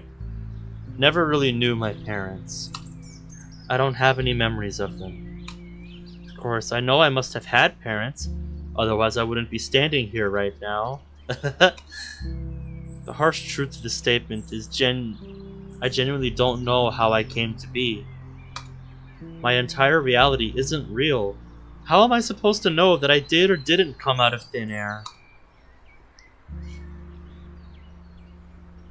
I roll my sleeve back down and turn back towards Natsuki. No, I appreciate you bringing it up, Cyril. She's giving me a look of sympathy that I didn't expect to see. I never do. But I figured, maybe this is a chance to talk about how I feel. In some way, at least. About all of my experiences. Even if she's just lines of code.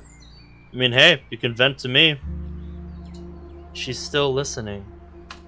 Sometimes, I get these dreams.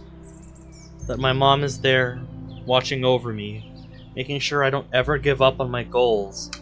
Or I'm with my dad, helping him plant flowers.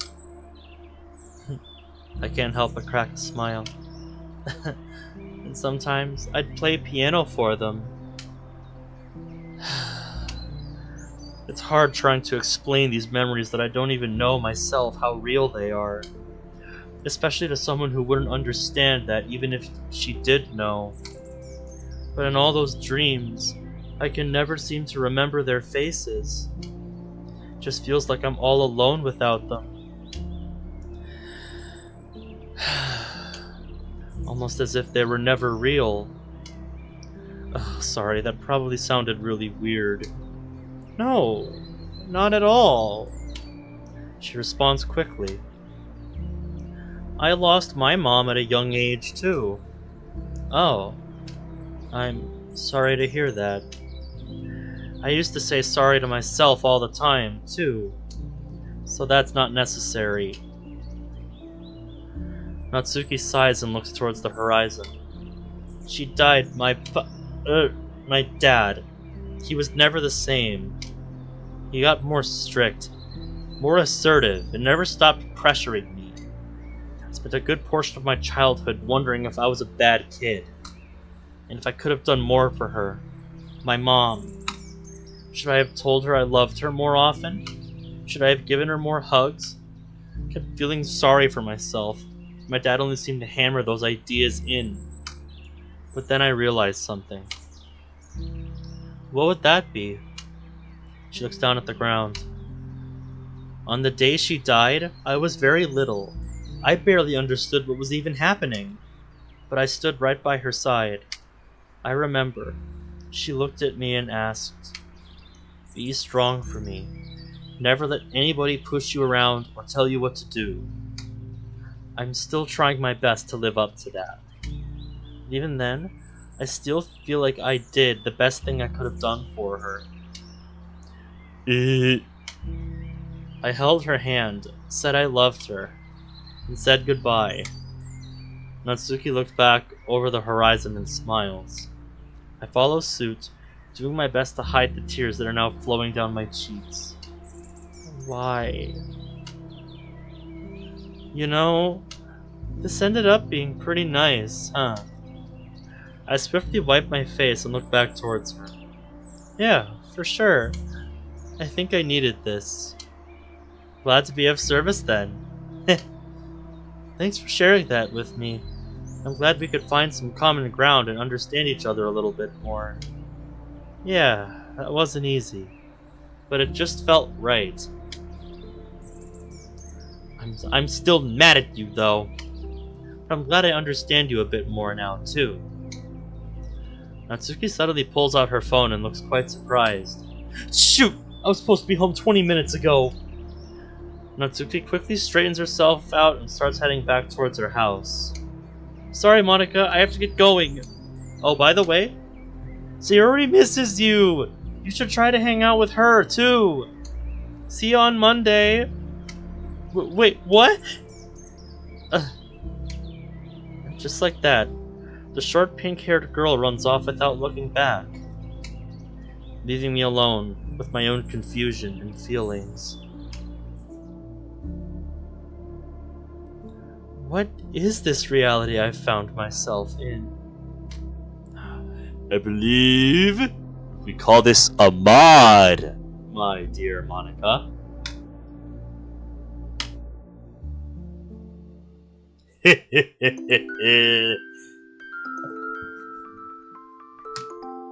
I know you know this. Hush, you.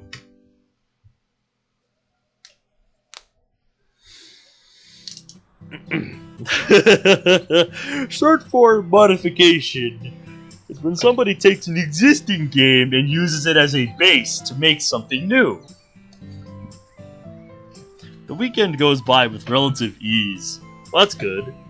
Caught up on a few assignments, went on a movie date with Sayori, and generally had a pretty relaxing time. So we didn't even get to see the movie date? Wow!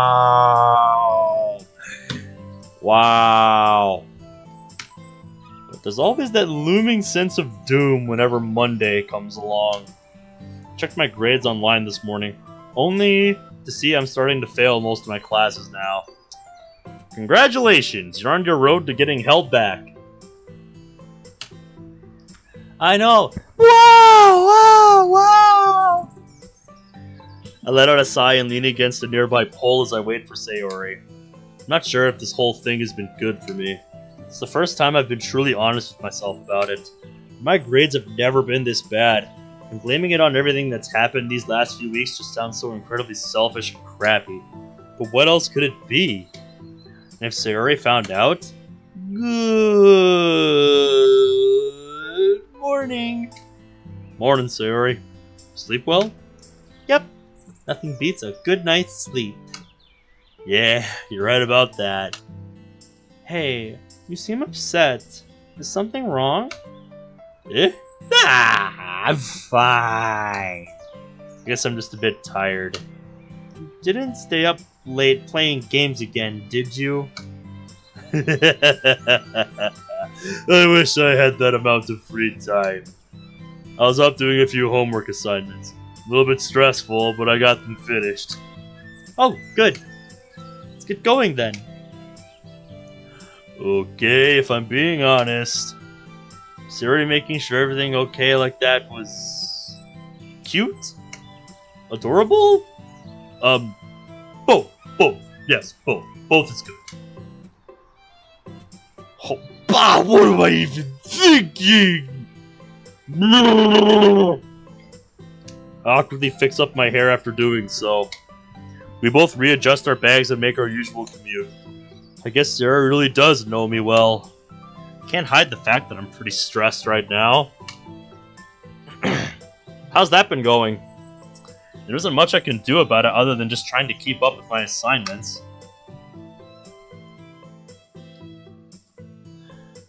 Morning classes go by quickly, which I definitely won't complain about. Excuse me. Oh my goodness. That came out of nowhere. I walk into the cafeteria with Sayori and point out an empty table for us to sit at. What did you bring for lunch, Ben? Just some torikatsu. Nothing special. You know how to make torikatsu? Yeah. Thought you knew that already? There's still a lot I don't know about you, silly. Well, hey, Cinnabon. You learn something new every day. Like the place I work at. I've been there 5.5 years and I'm still learning new things. Ah. Trying an attempt where I don't use any mowers? Sounds like a fun challenge. I wish you the best of luck. Well, since my parents left for their overseas jobs, they taught me many different recipes to make for myself.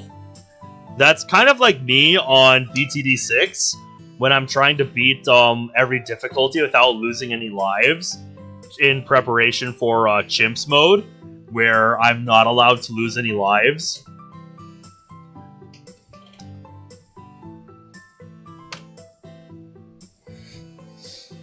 It's like, yeah, for a lot of the difficulties, it's not necessary to pop every single balloon, but it just feels satisfying, you know?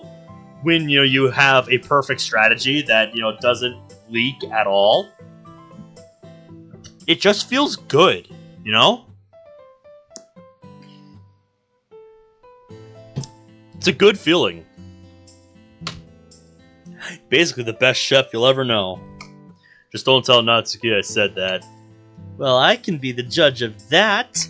If you let me, of course. Sure. I pull out my lunch bag and pull out my plate. Wait, I have to heat it up. I'll be right back. I get up and head towards a group of microwaves situated towards the back of the cafeteria. There isn't a long line or anything, but I still rush over in the hopes that nobody will walk in front. Ha! Beat ya! Jeez, Natsuki. You really made me drop my food. She quickly opens up one of the microwaves and puts her bento box inside. Well, you know what they say. You snooze, you lose. Oh no! Whatever shall I do? I say it sarcastically as I open up the microwave right next to the other one and place my food inside. Point still stands. I guess. Sayori and I are sitting over at that table. Want to join us? Natsuki glances over at another part of the cafeteria for a short moment. Sure. That sounds better than where I was originally sitting anyway. Fang. Not like I need to sit with you guys or anything. You guys just look like losers sitting alone like that. Whatever helps you sleep at night, Natsuki. Not like it'll help your social status either. She gives me a friendly shove before opening up the microwave and checking on her food. I follow suit and make sure it's all warmed up all the way through before heading back to the table. Hey Natsuki, glad to see you again. What's up, Sayori? Natsuki grabs the nearest seat to Sayori and sits herself down. How's your day going? It's as good as it can possibly be, I think. Something's gonna ruin it, isn't it? I'm not complaining either way. Glad to hear that. You seem to be in a good mood today as well. I guess I'm just a bit excited for today's club meeting.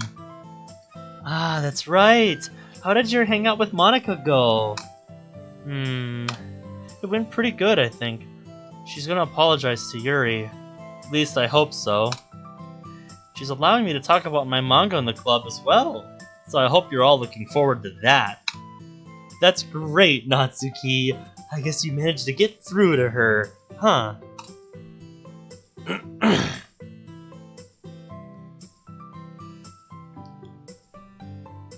I mean, I sure hope so. Earlier tonight, you finally put some Sonic-themed blankets that you haven't opened and used. Yeah, that's like the Minnesota Wild away jersey that I have just up in my closet. I haven't taken it out yet. I don't know what I'm saving it for, but I guess I just want to wear it when the time feels right. And I know how dumb that sounds to you, Monica. Just hush, you. Just hush. I work in mysterious ways. How is she doing, by the way? Like, in general? She's doing okay, I think. She had a moment where we had to step outside for some fresh air, but nothing too serious. Well, this is Monica we're talking about. She can take care of herself. Yeah. Here, Sayori, give this a try before it gets cold. The best face in all of DDLC. And no, I'm not sorry. I pick up a piece of chicken and place it on her plate. Thanks! As Sayori eats, I catch Natsuki looking pretty gloomy after staring down at her lunch. Do you want to try some too, Natsuki? I love that Sayori munch.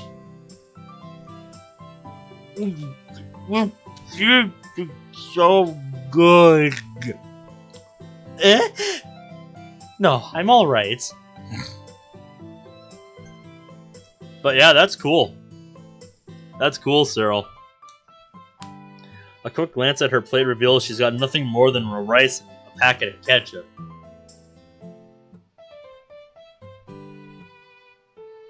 Something about that just sounds like those two should not mix. Which confuses me, considering Natsuki's pretty much known for being really good at cooking. Guess she didn't have much time to prepare her food. Here you go, Nats. You can have my taco. Sayori picks up 2 octopus-shaped sausages and places them on Natsuki's rice. Now, we've all shared parts of our lunches. I understand not having enough time to pack lunch sometimes too, so don't worry about it.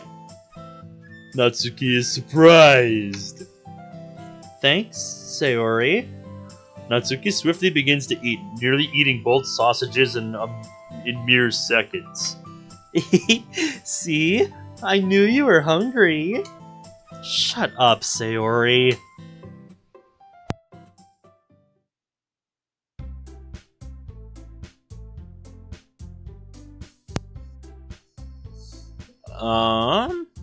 But it's still torn, if I should send it.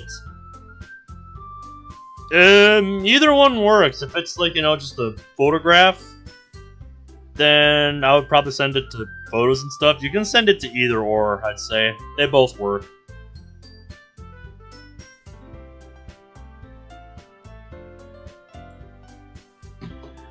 I'm starting to get kind of a tickle in my throat, so excuse me a moment.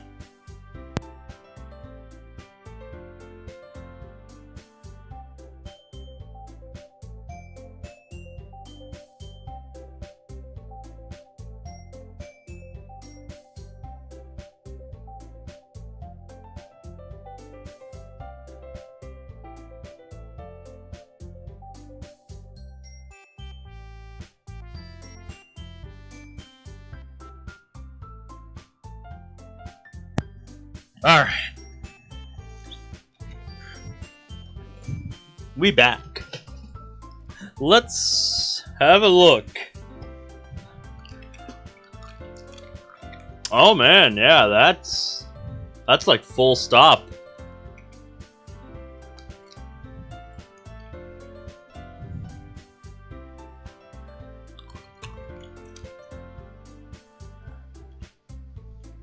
Yeah, neato. Neato.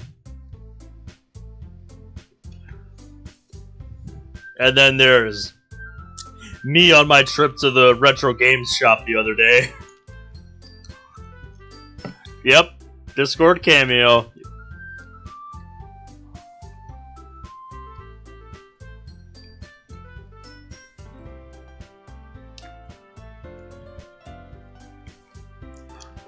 Ugh. Yeah, I guess what I should mention for Saturday/Sunday for you, when we're gonna do Aokana,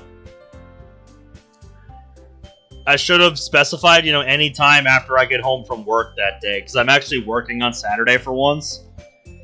I have the day off tomorrow, which is Wednesday for me, strangely enough.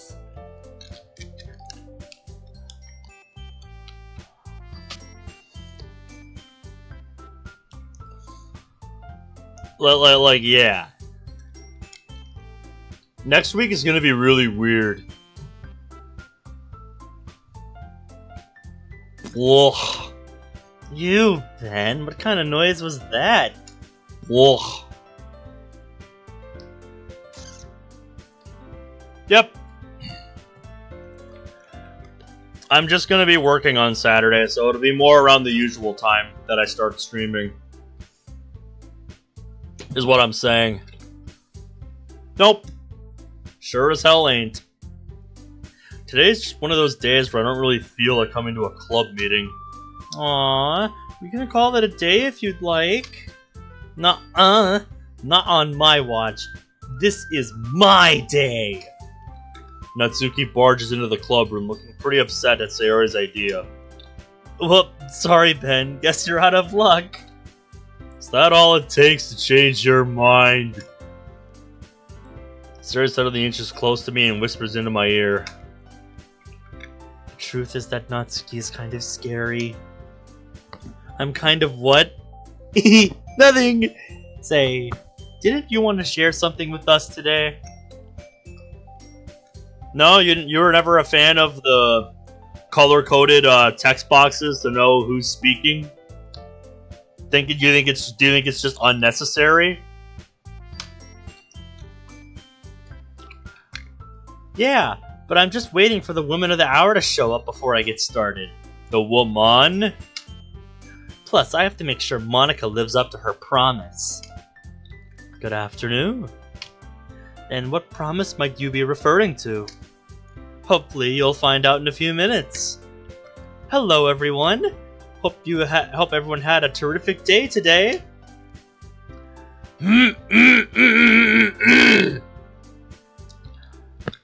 Give the woman a damn minute, Natsuki.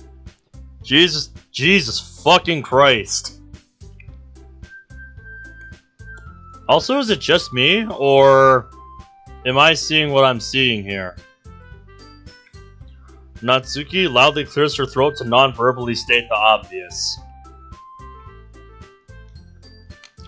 You're kind of being pushy here, Natsuki. I know. I'll get to that. I just want to find a right time to say it. It's a bit hard. If it's about what I think it is, I don't mind waiting until the end. Monica stays silent, almost as if she's struggling to come up with something more to say in response.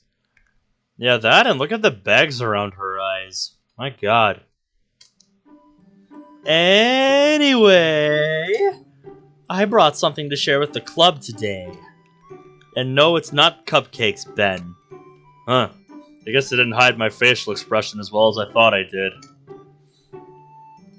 Natsuki cheerfully walks over to her bag and pulls out multiple different manga, some of which I recognize, and others not so much. Monica and I decided that I should be allowed to share my favorite forms of literature in the club as well. Yes, but that doesn't give you free reign to just, hijack the club like this.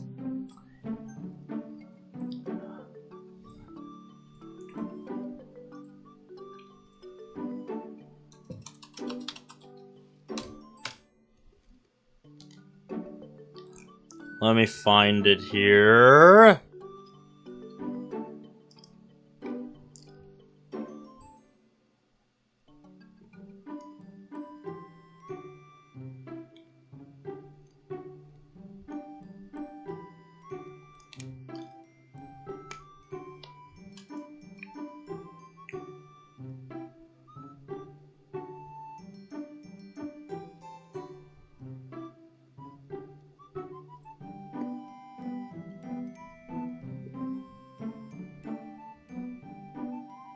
I'll find it later.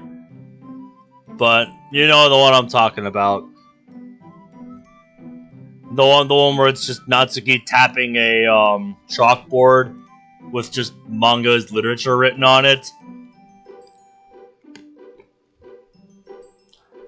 Monica, I think you are perfectly within your right here to say, Natsuki, I think you are stepping a little bit out of line here, hijacking the club like this. It's not fair that everyone else gets to share something, and I've barely had the chance. What's this one? I've never seen this one before. Oh, that one?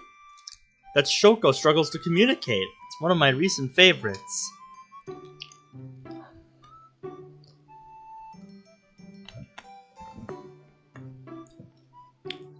Natsuki grabs the manga off the desk ever so gently, as if to avoid getting any folds or creases on the covers. She proudly presents the manga for all of us to see. The cover page shows a somewhat slender girl in a blue uniform drawing on a chalkboard. So, what's this one about? Just a girl who can't speak or something? Uh-huh. It's super cute. Is it one of those slice-of-life mangas that doesn't have any real concrete plot? I'm not judging or anything, it's just that I don't really understand the appeal with these. Well, it certainly sounds like you're already judging it right from the start. To answer your question, Ben, yes, that's basically it. To answer yours, Yuri, there actually is a lot of depth to this that even shocked me when I first started reading it. The manga does a tremendous job of showing how tough social anxiety can be and how it can be often misinterpreted as them acting like they're above all their peers. Shuko Komi, the main character, is one who really struggles to communicate with others. But it's not that she doesn't want to, or is depressed about it all. After getting some help from a new friend, she becomes determined to make 100 friends. So determined, in fact, that you can't help but root for her as she strives her hardest to break past that barrier she struggled with her whole life. Yeah, it's a slice-of-life manga for sure. It's full of cute moments and situational comedy that might not be for everyone. But its message, the whole idea that you aren't defined by your weaknesses or ailments, it's a message I'm sure everyone can really grab a hold of. Which is why... Natsuki gently but swiftly places the manga on Yuri's chest, causing her to jump a bit. I want you to read it! Oh, you know how I feel about manga in general.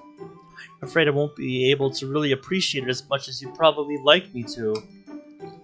Just don't think about it too hard. Give it a shot and then you can let us know what you think next time. You know, I'm thinking of a line from somebody I watch a lot, Madry Bread. Leave your preconceptions at the door. I don't care what you think it is. Just go... I don't care what you think it is. Just go see what it actually is. You know, I'm kind of paraphrasing, but it's along those lines. And Buffio, good to see you. How's your morning been? That's the whole idea of this club, isn't it? Natsuki's right, Yuri. Part of the talk her and I had the other day was all about having an open mind and being willing to try new things. Well, you see, manga isn't exactly unfamiliar to me. Breakfast time? Hey, let's go. I've had some history with the medium in the past. Well, great. Then it should be even easier for you now, then. Natsuki, please let Yuri finish. Yuri only sighs in response as she carefully takes the manga and hugs it close to her chest. We all start engaging more in Natsuki's manga showcase, talking about various ones that I'm familiar with, and then some that Sayori was surprisingly familiar with as well. While I was more familiar with the more action-focused ones, such as Attack on Titan, I think is what they're referencing, and Yellow-Haired Ninja Adventures. She recognized manga such as Girls' Final Tour and Ordinary Life in the West. Damn it, we're not gonna get to know Yuri's history with manga, aren't we? I really wanted to hear about that. It would have been a nice insight into Yuri's character.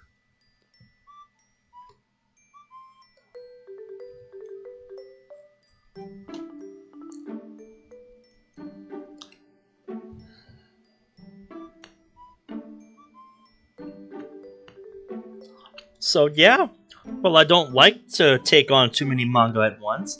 It's nice to have other things to turn to if I'm feeling a certain way, you know? I'll admit it. Your commentary on Attack the Titan sounds like something I'd actually enjoy reading.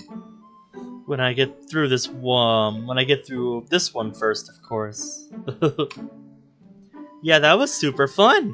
I'm not super big on manga myself, but I've read a few here and there. It's just super cool to finally hear your passionate side.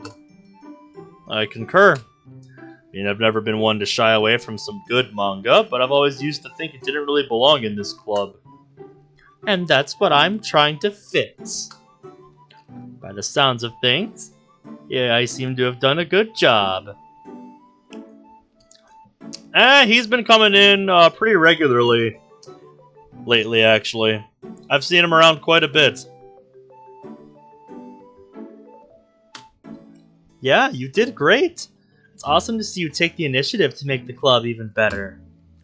I had a good time as well. I look forward to whenever you decide to do this again. Maybe we can all pick and choose our own mangas to bring and discuss. It's not really a secret that I used to be into romance manga anymore anyway, so I guess that wouldn't be so bad to see. Nothing to be shy over. For what it's worth, I'd be lying if I said I wasn't into stuff that most people would find interesting. Hey, you can't talk about that kind of material in the club. Hey! It's not like that, dummy! Anyway, yeah. Bringing and choosing manga. Sounds cool. Yes, the B word. Yeah, that sounds awesome! I really did have a lot of fun doing that. I don't really get any opportunities to share with my other friends about manga or anything like that. Eh? Why is that? It's no big deal. We all have those things we just can't really talk about with certain people, you know? Oh yeah, I understand that. Sort of like how I can't really talk to Ben about girl stuff. Sure, dude. You could put it like that. By the way, Yuri, please take care of that manga I lent you, alright?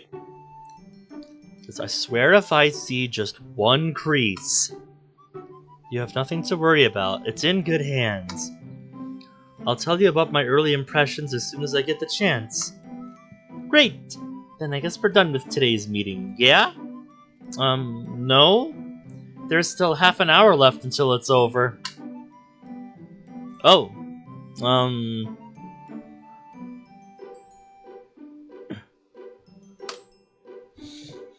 Well, Ben was saying how he didn't really feel up for a full club meeting today, so how about we cut it short? Why? Need to be getting somewhere? Natsuki doesn't respond as she pulls out her phone and gives it a quick, concerned glance. Yeah, I can't stick around for very long today. Can you guys help me pack up my manga? I'd really appreciate it.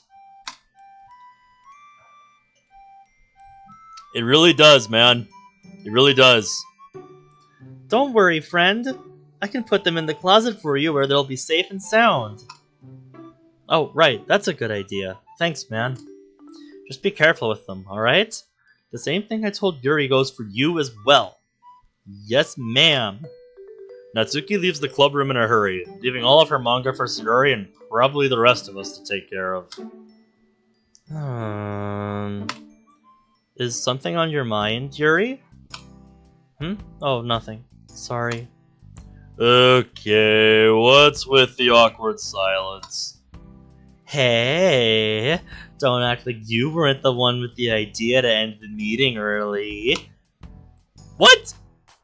Where's that caring attitude you had from before? You're just acting now. Am not. I'm being 100% serious. Excuse me. So that thing you said about ending the meeting early for my sake was a lie? No, I just want to look better for the okay?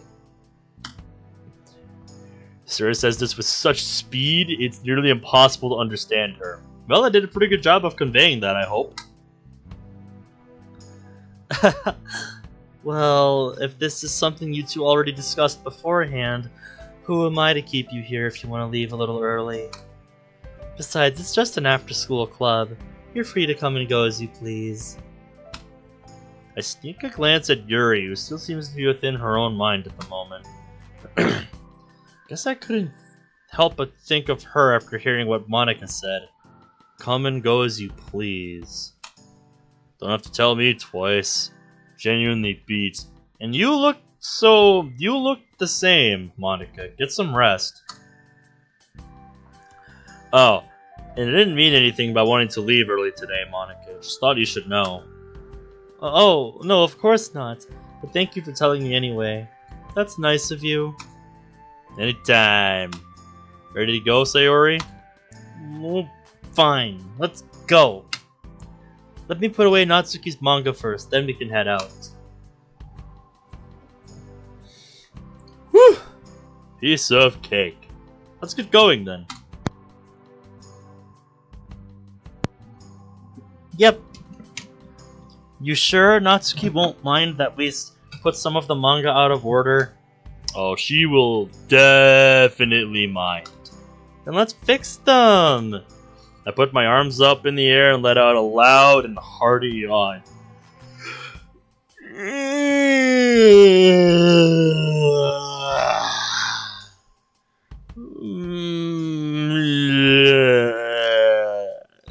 Nah, I'm good.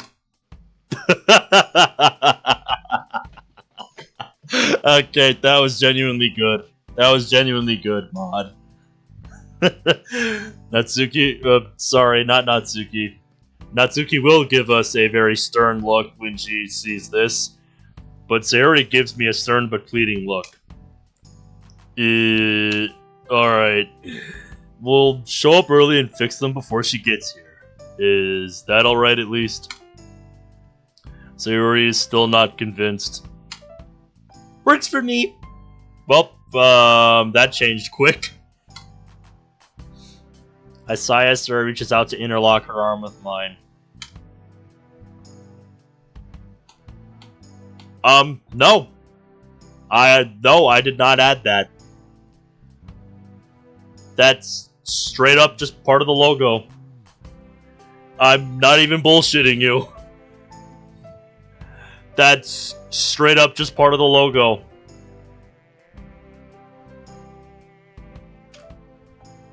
Yes, I see you up there getting all devious. Don't let it get to your head, girl.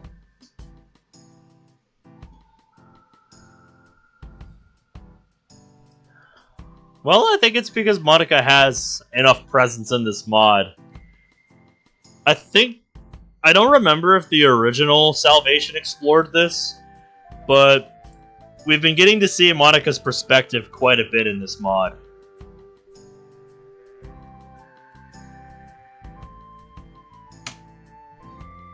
I happily take it and we walk out of the club room, leaving Monica and Yuri to their own business. It wasn't intentional, but getting those two alone was probably the best outcome for them to really work things out. I just hope it all turns out okay. I hope those two sort out everything they need to. If there's anyone that would listen to Monica's problems, it's Yuri. Oh really? Why's that? Yuri likes to listen to people talk. She's not one to interrupt you or anything. Ah, I guess that makes sense. I'm sure things will work out between them. I hope so. So, wanna head to the cafe? It's been a while since you and I have been there, hasn't it? Eh? You mean the...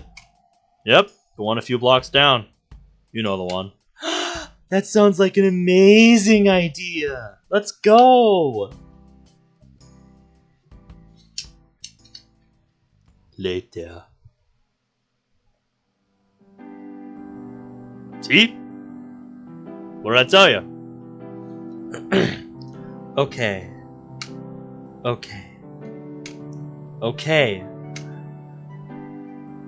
I slowly reopen my eyes. No glitches, no static, no flashes. It's just me and her. So, that manga that Natsuki gave you. She told me about that one. She seemed pretty excited about it. She even talked about you when she brought it up.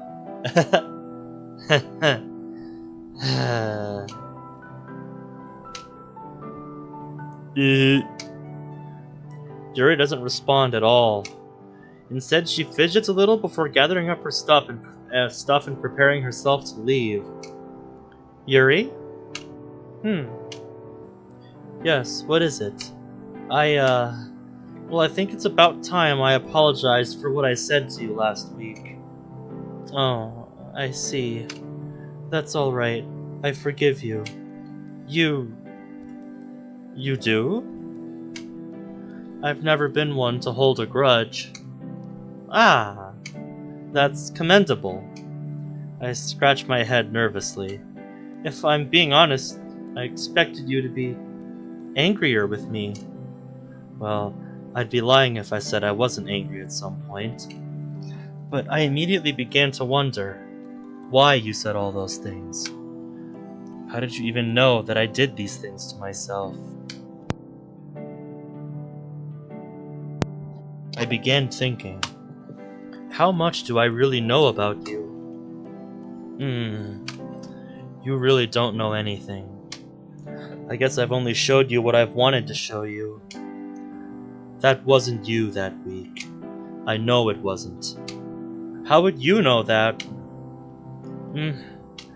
You've always been that person that's inspired me to do great things, to reach my full potential and work towards it. I refuse to believe that the Monica I know would have genuinely meant what she said that day. If that makes any sense. Don't worry. It makes perfect sense. I don't really have a proper explanation as to why I did what I did.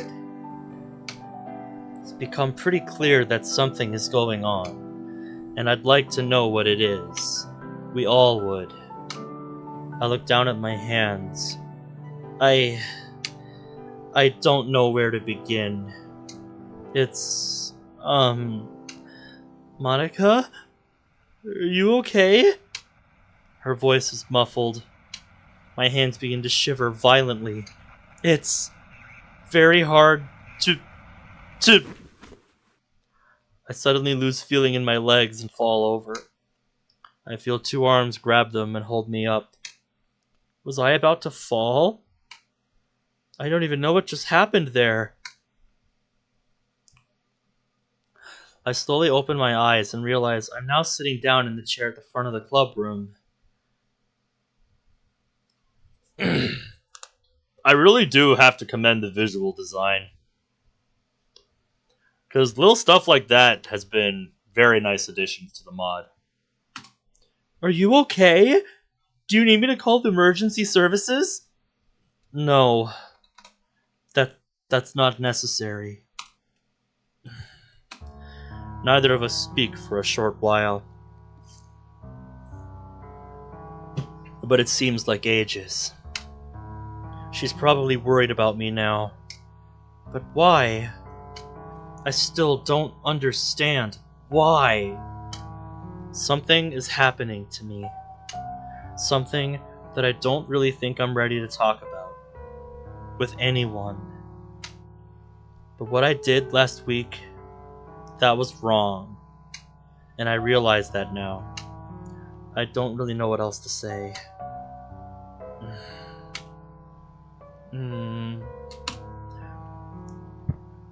You've got a lot going on in your life, don't you?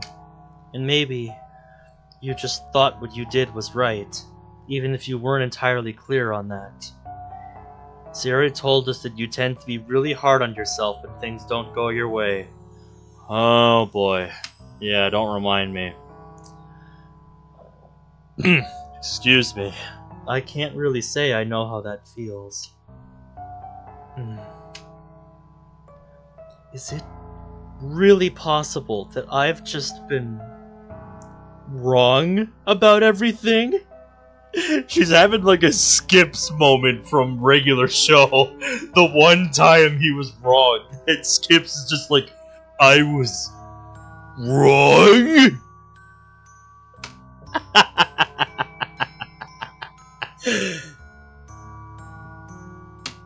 Yuri awkwardly avoids making eye contact with me, but kneels down so that we are at eye level with each other. Are you sure you don't need me to call for help? I think you nearly fainted there. That's not necessary. But, would it be too much if I asked for you to...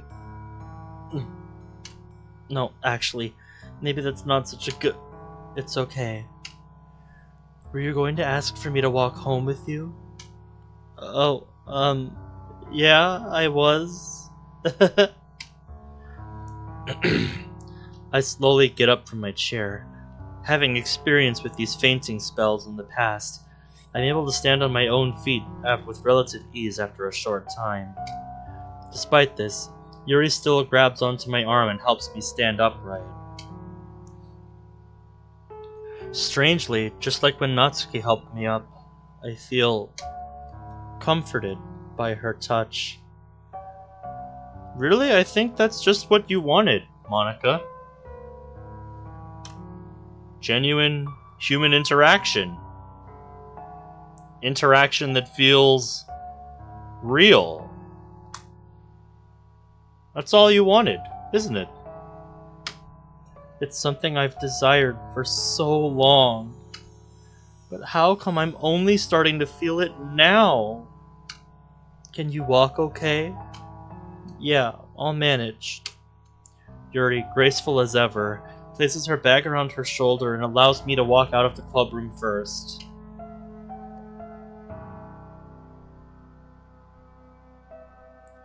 Thank you, Yuri.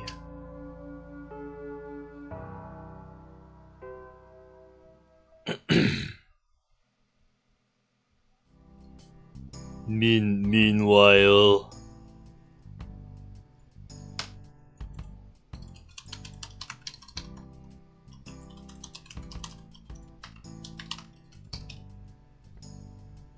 There we go, that's another soundboard idea.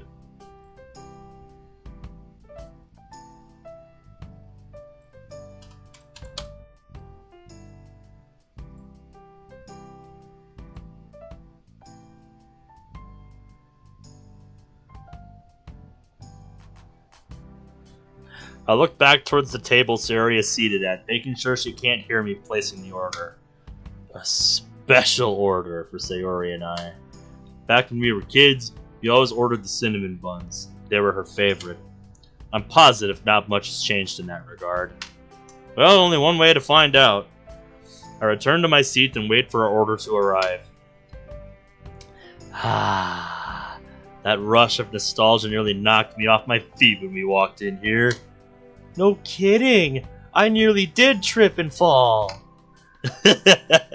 That's right, you did. Sure does hit the spot after a long day, though, doesn't it? Yeah.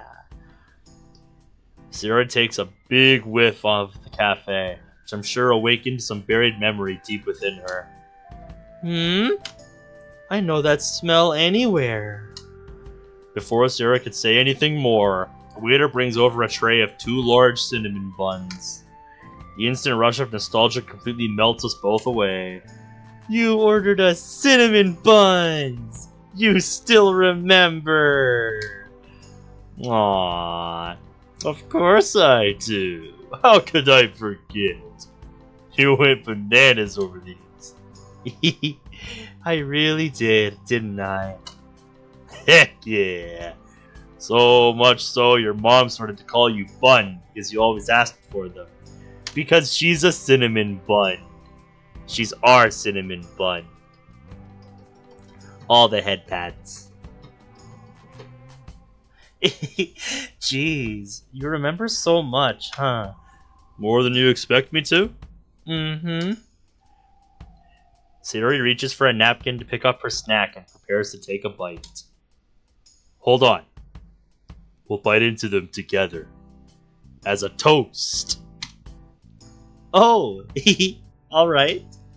I follow suit and prepare to take a bite out of the cinnamon bun. Ready? She nods excitedly. Go! Nom! Nom! Nom!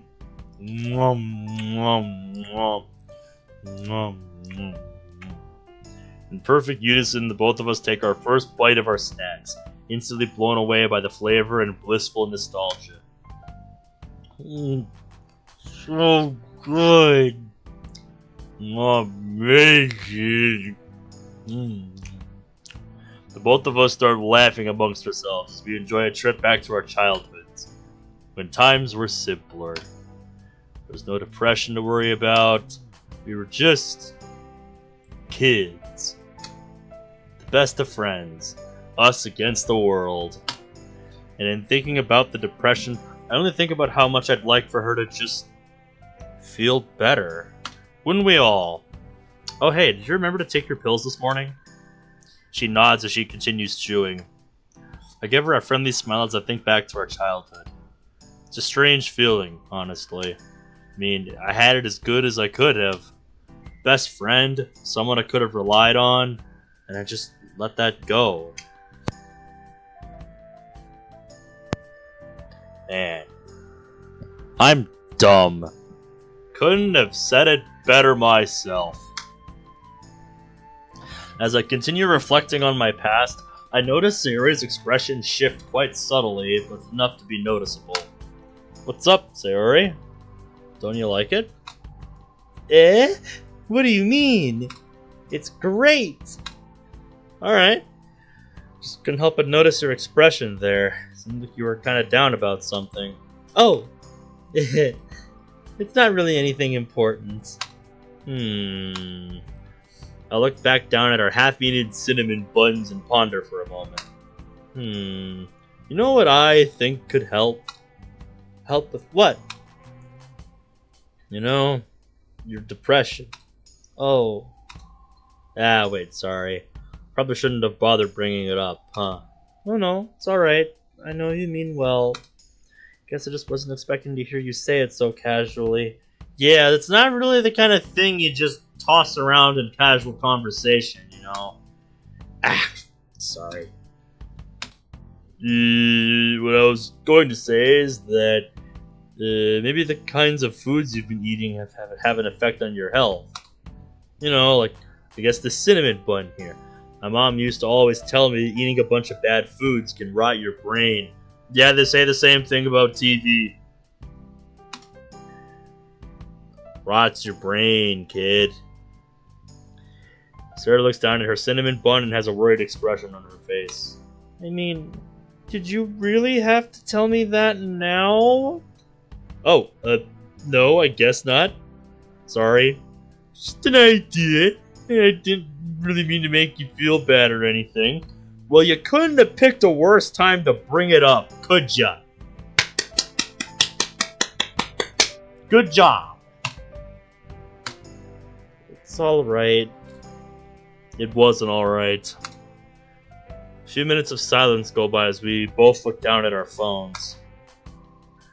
As I'm finishing up my snack, I noticed she stopped eating hers. Hey, you aren't gonna... Thinking it was a text message, I immediately open up the notification. I'm shocked to realize that it's not a text message, but an email from the school about my grades. I guess they're really starting to catch up with me. Ah, shit. What's up? You only ever swear when it's something serious, so you can't hide this from me. Yeah, I know, I just didn't really want to tell you. My grades aren't as good as I've made them seem these last few weeks. What? Her genuinely shocked voice only makes me feel worse. Yeah, I'm sorry. But we've been working together on assignments this whole time. Surely these teachers are just out to get you now. I know. Monica knows some people who can help. You can just talk to her and... No. That's not going to work. Because this is all me. I've been letting my grades fall because I've been so... I stopped myself. So... what? Nothing. It's not important. What matters is I'm going to change these. Worry about these myself. In other words, they aren't anything for you to worry about. Alright. I look back down on my phone and open up the website to check my grades individually. None of these courses are actually as intensive as I'm probably making them seem. It's just that the truth of me basically ignoring my work in order to focus on Sayori is something that I really don't want to admit to her or to myself. But as I look at how low some of these grades are, I can't help but realize how much of a toll this has taken on me. Percentages, please? How much work are you, skipping out on, you dunce? I let out a sigh and placed my phone in my pocket. I finish up my cinnamon bun and clean up after myself. Sayori, do you want to take your bun home? Eh? Oh, no, that's okay. I don't really want it anymore. Ah. I grab a napkin and wrap it around the unfinished pastry. For a quick glance, it becomes obvious that she only ate one bite out of it. I walk over to the trash and toss it away. So, ready to head out? Sayori only nods as she grabs her bag and throws it around her shoulder. As per usual, I offer my arm to her. She stares at me for a short moment before accepting my offer and interlocking our arms together. As we exit the cafe, a beautiful sunset has already painted the sky a mix of orange and pink, and the weather is perfectly breezy and fresh. I overhear Sayori take a deep breath and sigh as we make our way back home. Well, that could have gone better. After a decently long walk, we arrive back in our neighborhood. Jeez, kind of forgot how much of a workout that was. I know, right? I'm all sweaty now. Well, it would maybe help if you weren't in long sleeves, but that's just me. Yeah, go take a shower now, Stinky. Hey, you're all sweaty too. You said it first, not me. You probably smell way worse than me. Sounds like you want to prove that to yourself. No, I don't. You. I win again. Curses. Foiled again. I guess if that's a win to you, then sure. I chuckle as I gently pat Sayori's head. So, what are the plans for today? Want to hang out some more? Sure. But wait. You can't get distracted anymore. You have a lot of work to do. Ah, right. Well, what if I agreed to strictly keep it about homework and nothing else? Promise? Cross my heart and hope to die. Okay, well, maybe not the die part, but yes. Okay. My mom will be home early today as well, so maybe she can help. Great. Let's get to it then.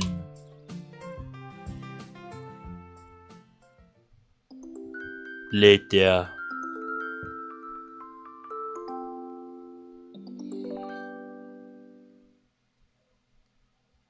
I think I'll go one more in-game day, unless this one turns out to be really short. So, yeah. Let's keep going. I've got the day off work tomorrow. I don't got anything else to do. I don't mind going a bit late today. So then I said, you aren't the only one cursed with knowledge. I nearly spit out my drink after hearing that. What? Sayori, there is no way you just dropped a quote from a superhero movie like that. It's true. But I guess the teacher didn't like hearing that from me, so he sent me to the principal's office. And this all happened last week? How come I'm barely finding out about this now? I didn't think it was worth mentioning, so I didn't even get in trouble. But that's actually hilarious, though. Yeah, I guess it is. Oh, hey, there's Natsuki. Hello there. I turn around and sure enough, there she was, standing in line at the microwave to heat up her food. Again. Oh yeah. Want to invite her to sit with us again? Oh, wait a minute. Look, again. She doesn't really seem to be in a great mood. I turn back and notice she actually seems annoyed. Huh. Are you sure that's just not how she looks normally? Maybe, but I don't know. Something seems off about her. But all the more reason to invite her over to have lunch with us then, yeah? I don't know. I don't want to bother her if she's going through something. Yeah, I guess that's true. We both watch Natsuki as she removes her food from the microwave and then walks over to a table of girls I've never seen before. I'm assuming those are her other friends she talks about sometimes. Yep. She's never really said anything great about them, but it's not really any of our business. Yep. Sipping the tea. But that's none of my business. Yeah, I guess you're right. I look back towards Natsuki's table. Well, let's see how this goes. They seem to be having a good time amongst themselves, laughing loudly and doing whatever it is girls do during lunch.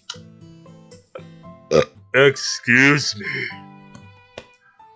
Sayori only seems more and more distracted by what's going on over there, though. I'm not sure what she's overheard, but it seems to be bothering her. Well, I look back and place both my hands on the table. Do you have any other Sayori tales that you'd like to tell me? Oh yeah! This one time I had this dream where I owned a bazillion chinchillas. Chinchillas? Like those small gray mouse things? Yeah! Why those animals specifically? Because I've got one right here in my bag. What? Excuse me?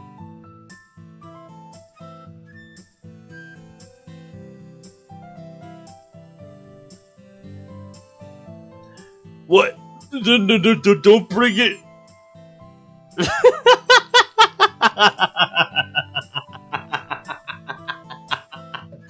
Incredible.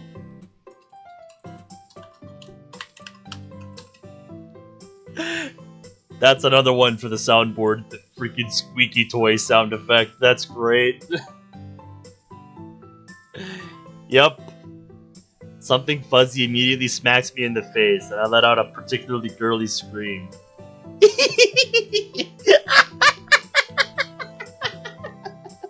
Sayori, I think you're enjoying this a little bit too much.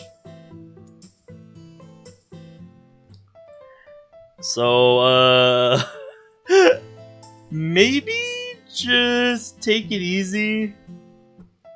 Maybe just take it easy for a second, Sayori. Like, damn.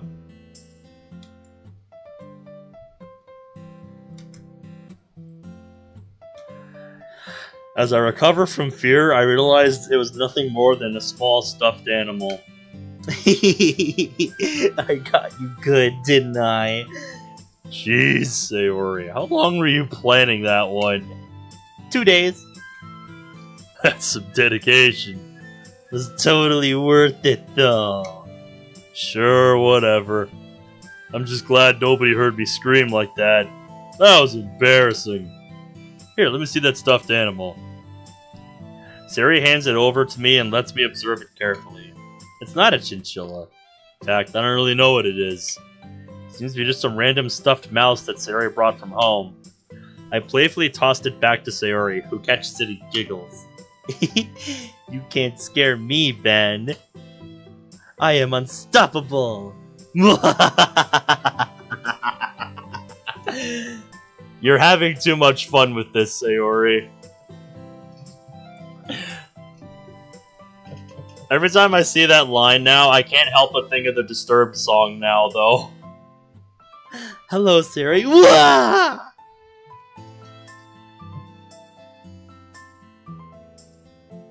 Silly Sayori. Sorry, I didn't mean to scare you like that. Oh, it's just you, Yuri. Hello, Yuri. She wraps her arms around Yuri. Again. Why do you insist on hugging me all the time? Oh, do you want me to stop? Not particularly. But I'm not hearing a no. So are we just going to pretend you didn't just scream like a little girl just then, because that was hilarious. Shut up, meanie. Sorry, Sayori. It's okay. I was getting too cocky anyways. Yeah, I kinda saw Yuri coming over, so I just let it happen. Hey, that makes you even more of a meanie. I am unstoppable.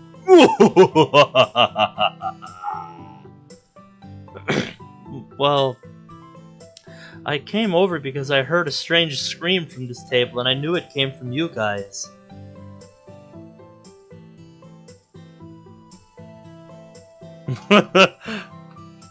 MC right now is just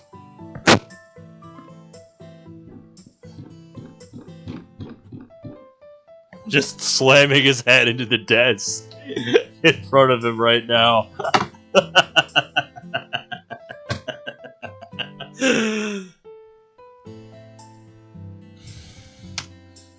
Alright, girl power! Apologies, Ben. It was a low-hanging fruit, so I had to go for it. I'm just surprised you did. I didn't think you had it in you to be funny. Are you kidding? Yuri can be the funniest girl in the whole club. Well, I don't know about that. Do a stand-up comedy bit right now, Yuri. We need to settle this once and for all. Yes, I'm being serious. Don't think I'm not. By the way, Yuri, do you know anything about Natsuki's other friends? Yuri glances around and spots the table Natsuki's sitting at. Well, that's not really any of my concern. Yep, she's just like, well, that's none of my business. Right, sorry. Sarah and I were just curious, I guess. It's alright. Do you both mind if I join you?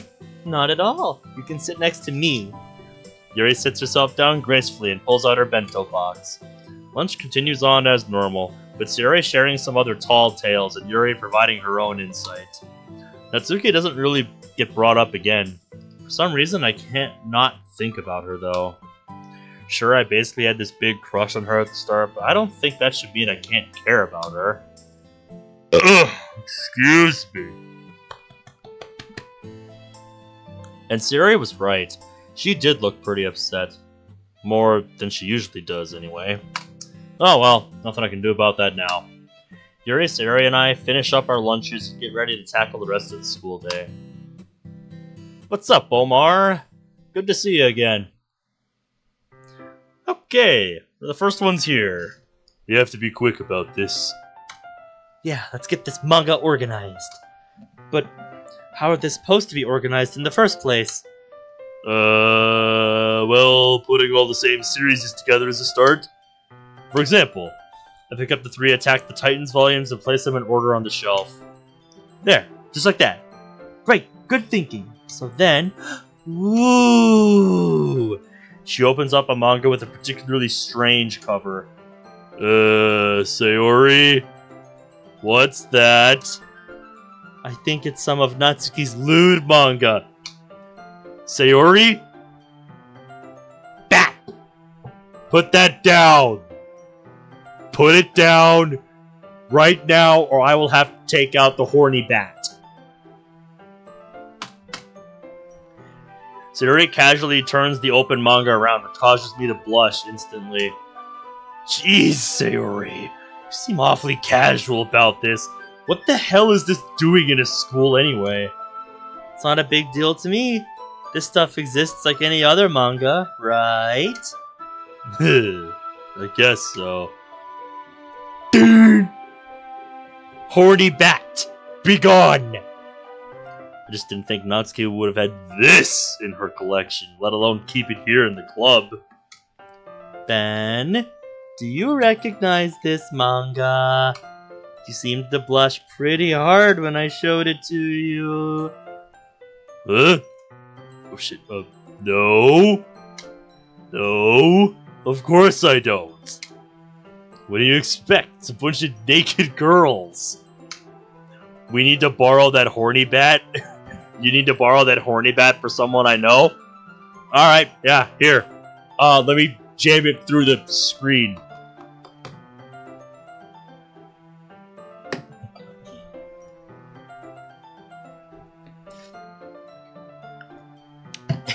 I'm just teasing. Send it through DMs. Roger. Here.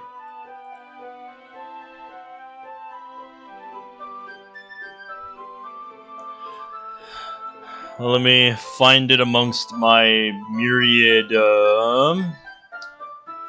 thumbnail elements here. No, I put it in here somewhere.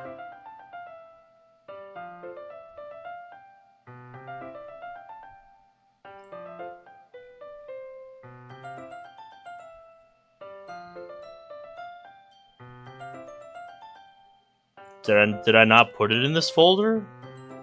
Oh, yeah, it's just in the folder itself. Let's see, where are you?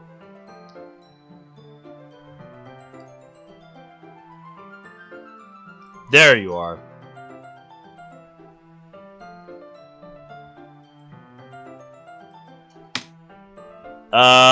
There.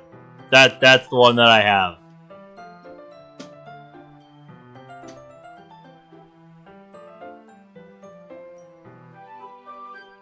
That'll do, okay. Not the highest quality one, but it's what I've got. Took me forever to find that, by the way. When I first was looking for it, like, for realsies. That took forever. Let's put this back along with the rest. We don't want to fall behind. Right, let's continue.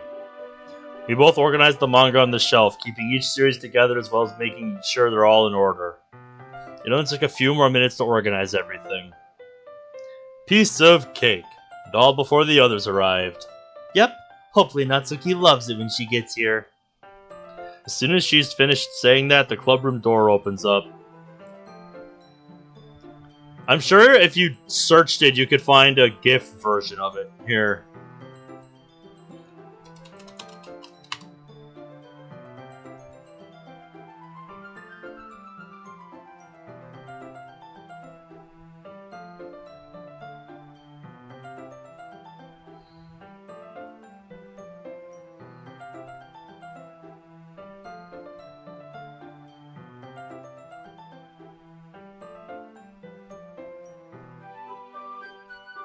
Okay, I just have to like that, as I was scrolling through the different options on Discord, that, fucking Rouge comes up when I search Horny Bat.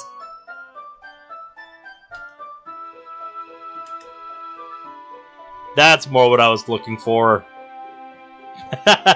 This one.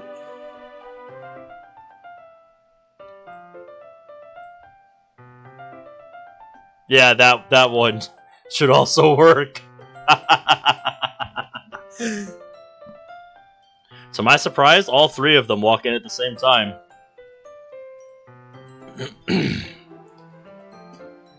No, I'm sure I found a better GIF on Google Images. Ah, fuck it, I'll find it later. Hello, everyone. I see we've all arrived at the exact same time for once. Except me and Ben. We showed up early. By the way, Natsuki, you should go check out the closet. We left a bit of a surprise for you there. Sayori, you shouldn't put it like that. Oh, okay. Sayori is not good at subtlety. Natsuki walks to the back of the room to check out the closet. Yuri whispers to us. What did you guys do? You didn't do anything bad, did you? I hope not. We just organized her manga for her since we didn't do it yesterday. Natsuki comes back, not really looking any different from before. Well, did we do an okay job? Yeah, you did okay. It's whatever. Hey, is something wrong, Natsuki? No, nothing! Get off my case, Sayori. Monica, isn't there some poem sharing we can do or something? If not, I'm just gonna go read over there. I mean... Excuse me, Ben, could you do me a huge favor? Sure. What is it? Is it just me, or do things feel disjointed in this club room right now? There is a particular book from the library, but I don't want to cause any trouble by leaving again. Oh, right. Right away then. Which book do you need? Yuri pulls out her phone and scrolls around for a bit. She turns around and shows me a picture of a book with the title blurred out. The cover art is also hard to see. It seems to depict a door with the word redrum written on it. What's with the nervous sweating, Monica? Huh. Kind of an awful photo. Precisely. I need help finding it based on the cover art alone. You don't remember what it's called? At all? I can't really recall, but I do know the title starts with the.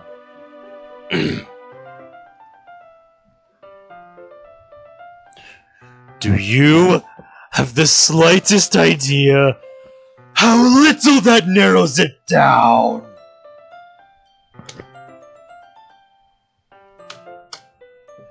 Yuri's giving me a very calm but strange smile. It's almost as if she wants me to leave. It's almost as if she wants to make us leave. I refuse. In any case, looks like I don't really have a choice anymore. Besides, she has a point. Her leaving the club for a long period of time would probably cause more harm than good. Alrighty then, I'll be right back. Hopefully I can find it. Good luck. This is some kind of practical joke, isn't it? Ugh, excuse me. He's gullible as fuck.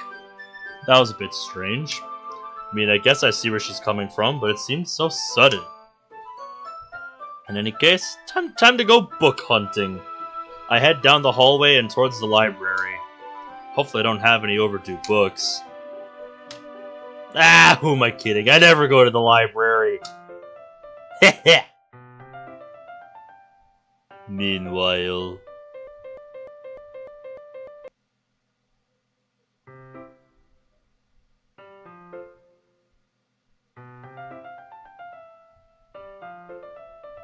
Monica? Are the effects of the epiphany getting stronger? Is that what the nervous sweating was about? You felt something coming on?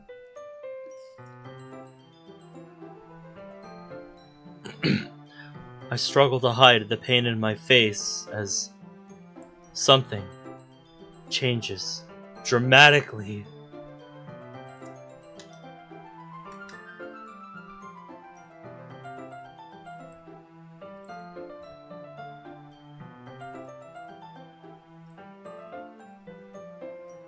None of the files have really been modified. So it's something in-universe. While I was usually able to tell exactly what happens within the code before, this time I can't seem to tell at all. Was it really that easy for her to just make him leave like that? Why? How? I should probably go with him. Actually, Sayori, I'd really appreciate it if you stayed here. What's going on here, Yuri?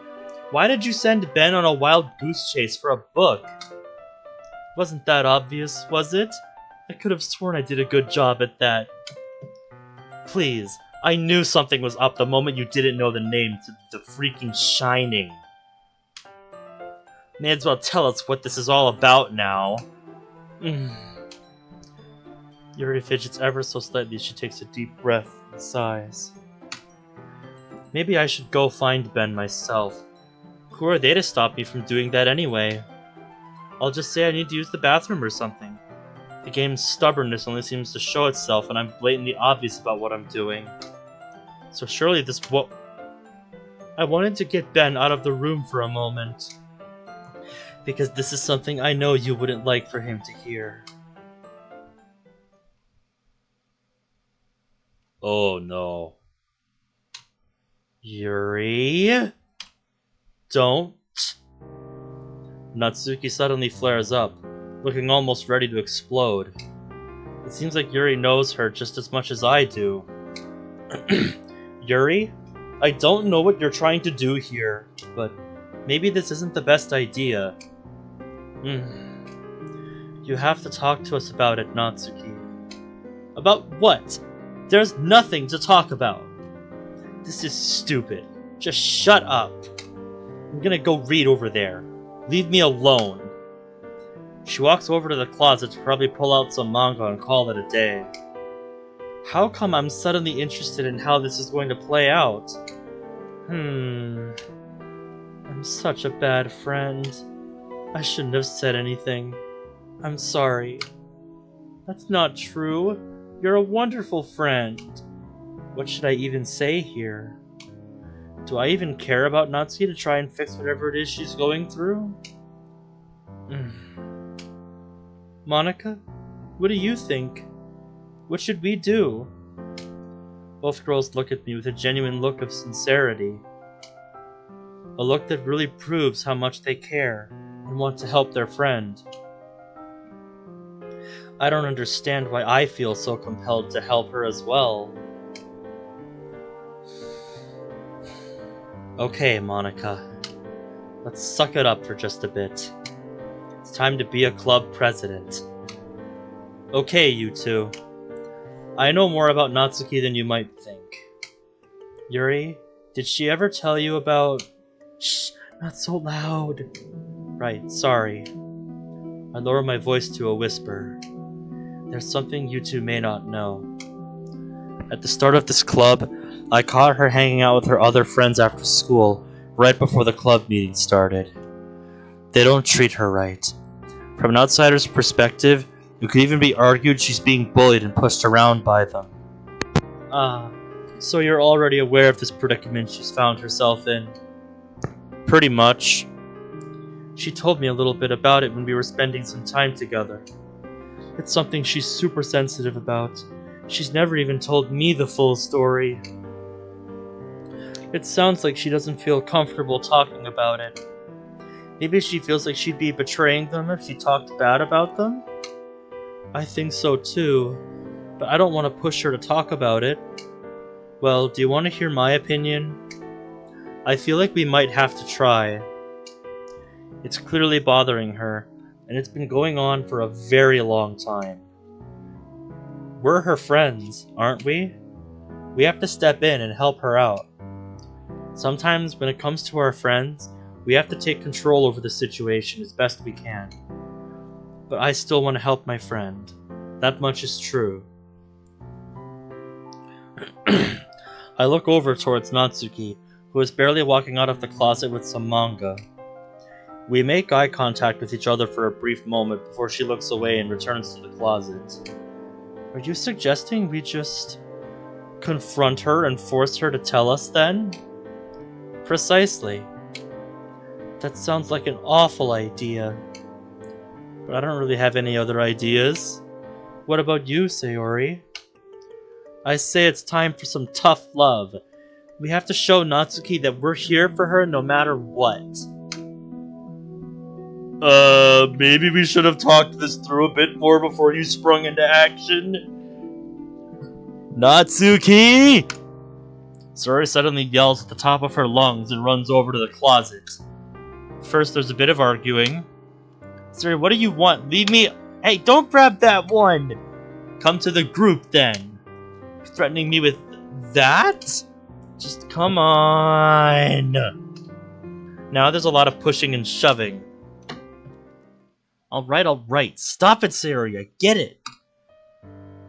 Sayori and Natsuki both rejoin the group, with Natsuki not looking too pleased about how all this has turned out. I thought I made it pretty clear I don't really want to talk about this. Yuri, the only reason why you even know about this in the first place is because it accidentally slipped out. I know. I'm sorry. It's just that I don't really... I don't like seeing you like this. I seem to have missed the part where that's supposed to be my problem. Come on, Natsuki. Don't talk to her like that.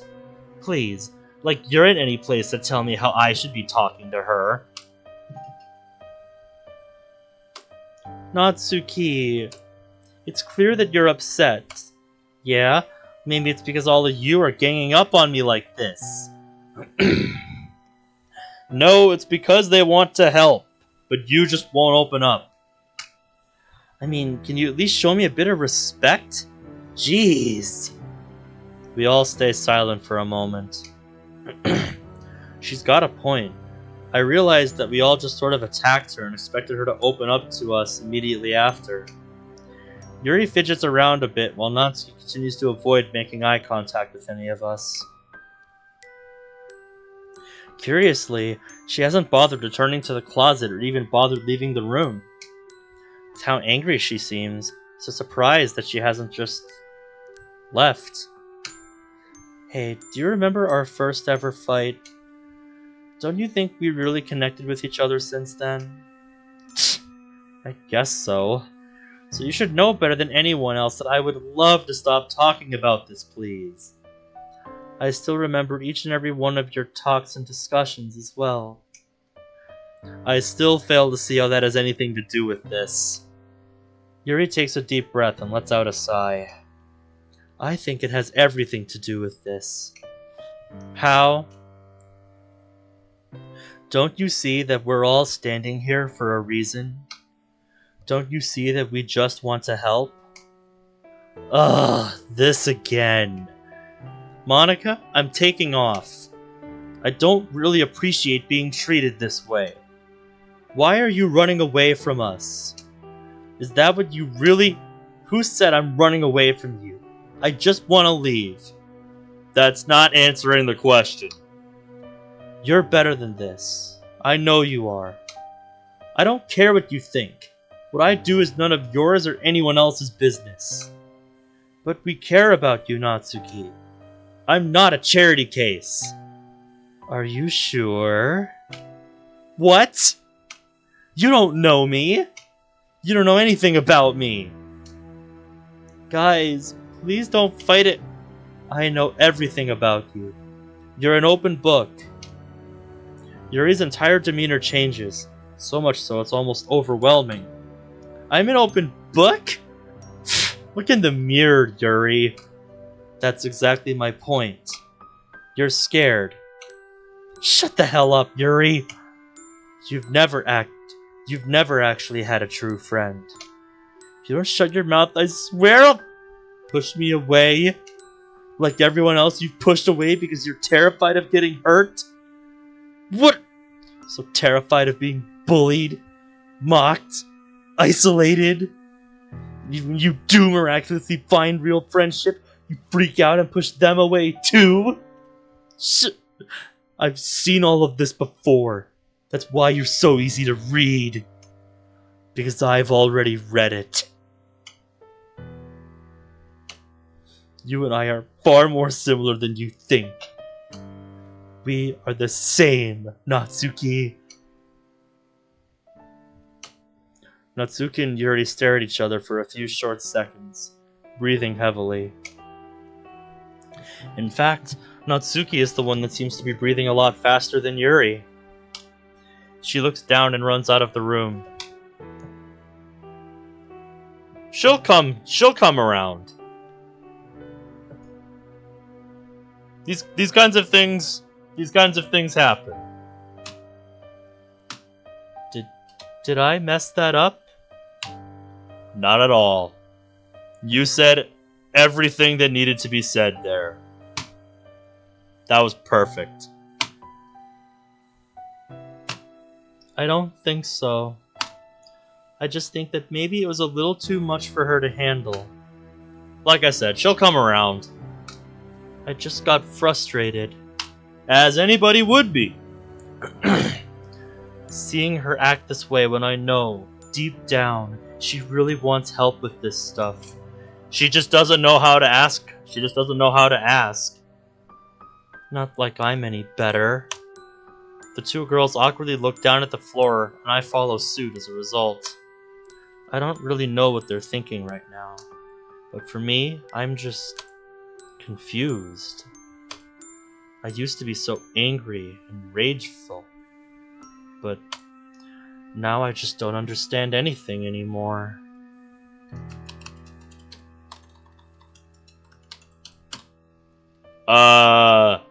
Spell check says rageful's not a word.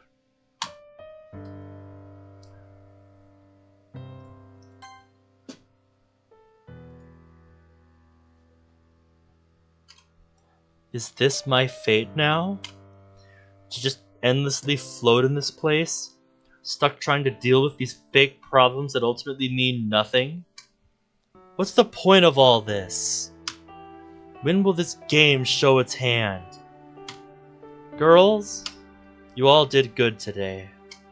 Even if it might not feel like it, nobody is perfect at handling these situations, but I believe that she'll come around. I know she will. I sure hope so. Natsuki can be kind of confusing sometimes. How so? You know how she can be. She doesn't really talk about her personal stuff with us.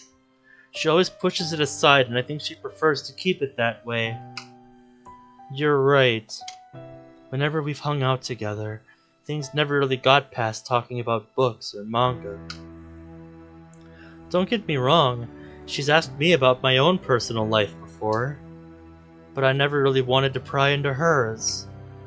She's always been a very reserved person and not afraid to keep those feelings inside, no matter how intense they are. Sometimes quite aggressively. I let out a sigh and sit on top of the desk up front. As I swing my legs back and forth in contemplation, I think back to the talk Natsuki and I had the other day. She had mentioned her past with me, with not much restraint either. I'm going to go find her.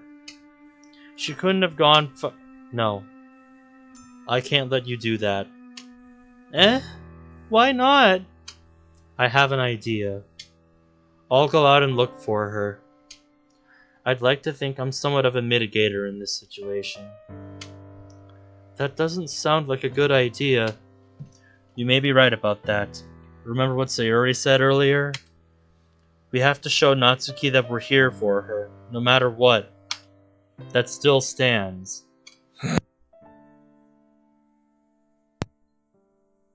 Maybe we can go with you then?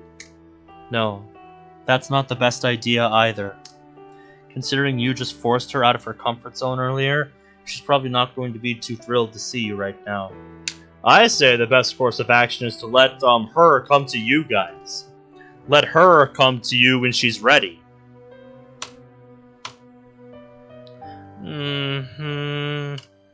She dejectedly agrees. I smile at her and move to pick up my stuff. You guys can trust me, right? Yuri is not so trusting. I don't know. Can we? She glares at me, not in an angry or disappointed way, but rather a way that reminds me of what happened just 1 week ago. Right. Well, actions speak louder than words, don't they? I wonder about that.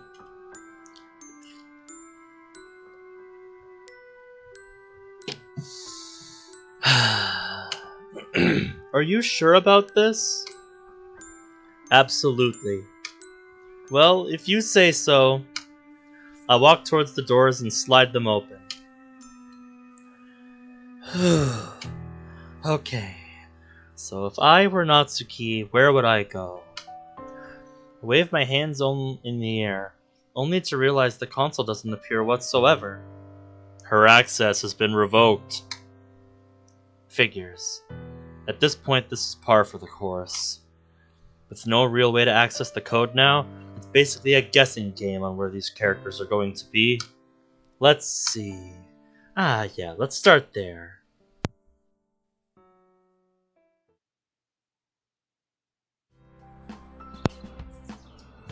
Meanwhile,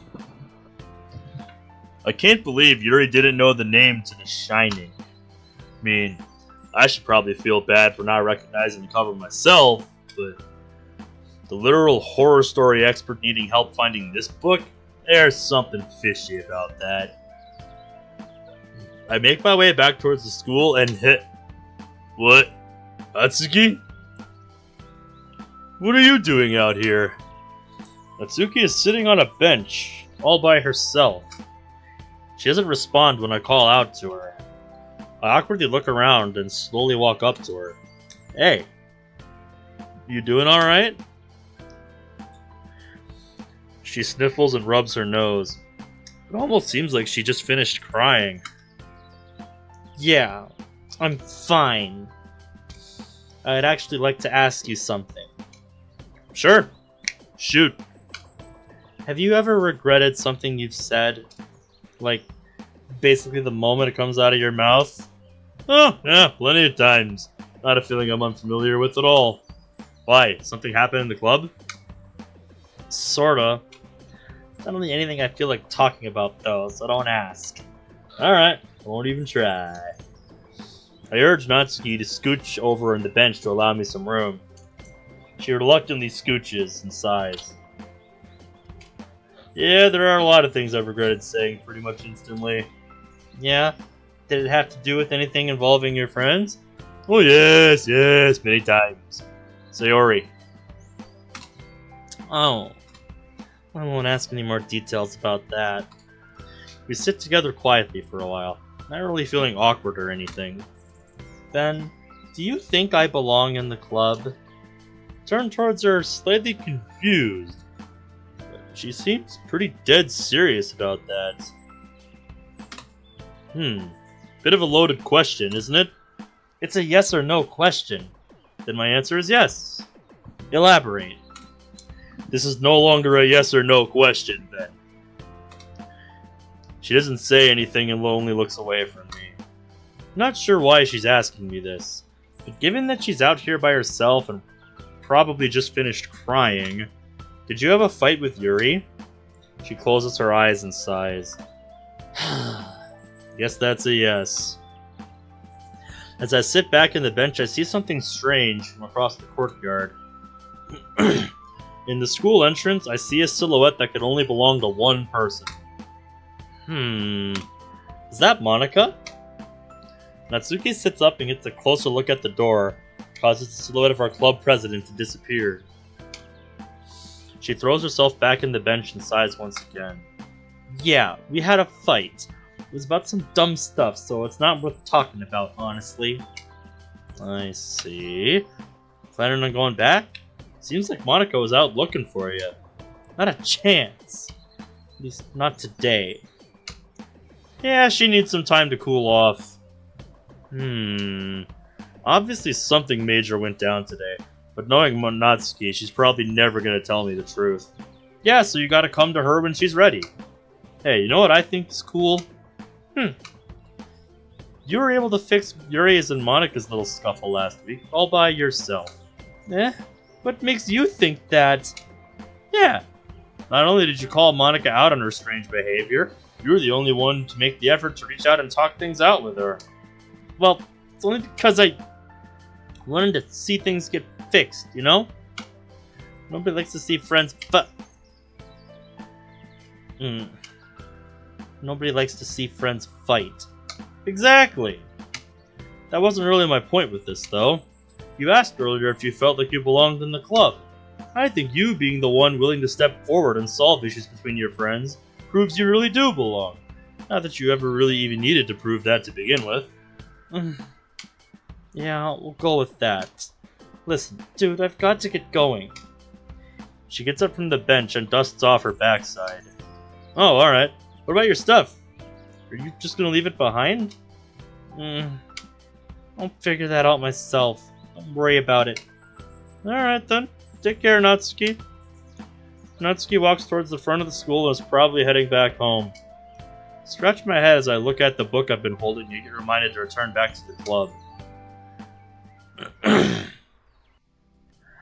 I instinctively look back behind me to see if Natsuki decided to come back for her stuff, even though she seemed pretty serious. Just what exactly went down today that caused her to leave so abruptly like this? It's not really her style to do, so... And again, last week proved I don't really know as much about these girls as I thought I did. Yep. Oh, hey, Ben, you're back from the library. What the? Hello there. I looked behind me again, and sure enough, Monika's right there. How did she do that? Lucky timing, I guess. Yeah, I found that book Yuri was looking for. I ran into Natsuki on the way here, though. She seemed a little upset.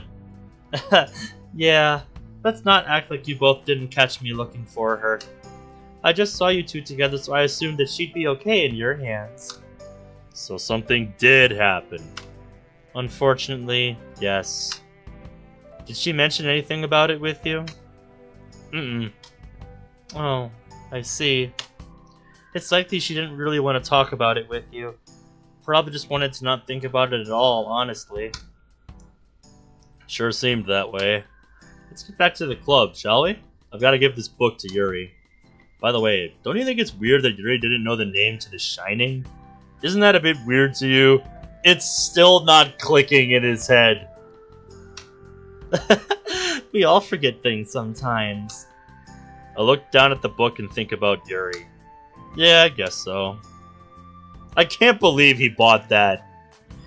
I walk back into the club room and the room suddenly feels tense. Yeah, something definitely happened here. Alright, spill it. What was with the book? I find it hard to believe that you didn't know the name to one of the most iconic horror novels ever. I'm sorry. I didn't mean to lie to you.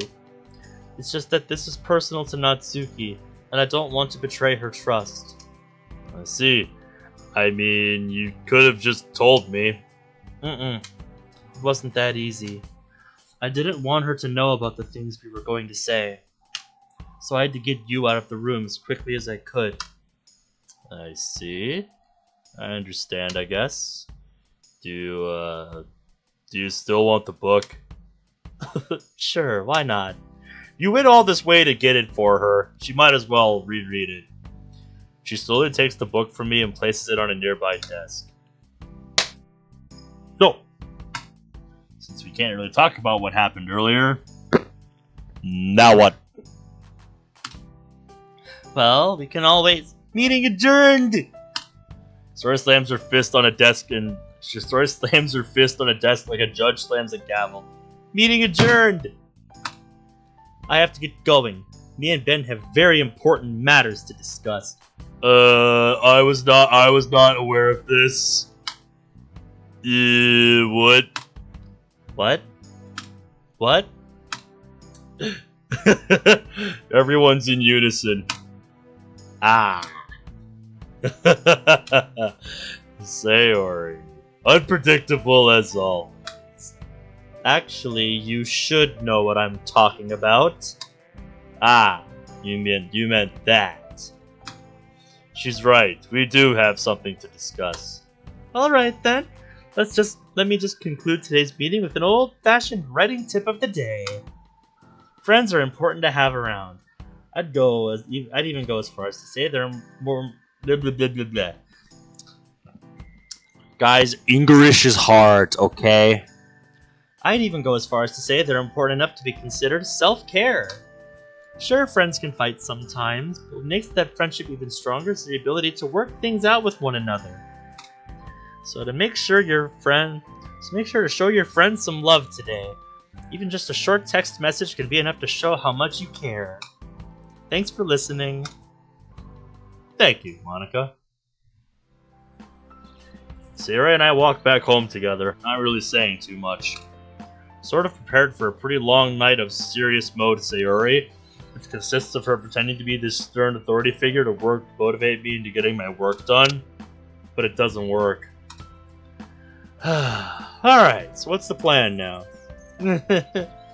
I told a little small fib. What? So this isn't about my grades? Don't get the wrong idea either. You still have to work on that. I actually wanted to talk to you about what happened in the club today. Well, could have fooled me. Ah. Wait. Everyone seems to agree that it's personal to Natsuki. I don't want to know anything if it's her personal biz. I know. I guess I just feel like I should have done more. Like all I did was just stand there. I think I even made the situation worse by not really doing anything. I thought that maybe I could help, but I just couldn't. All I was able to do was watch. like watching a car crash or something. Like, it's awful, but you can't help, but not feel compelled to look away. I immediately realize how Sayori is starting to feel, but I'm not really sure how to go about handling it. Well, it's okay. You don't have to say anything. I don't really expect you to. It's just how I feel right now. I see. Well, excuse me. This will all eventually pass over, I'm sure. What do you mean? Like the Natsuki situation? Yeah, but also how you're feeling as well. Yeah, glad to see you, my man. How the heck are you, Chase?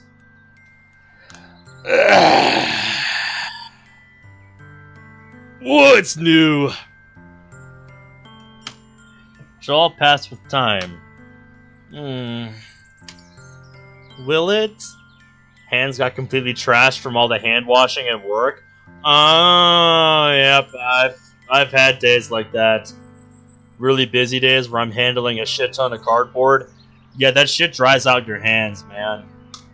Sometimes I don't really think that's the case. Yeah, I know how you feel.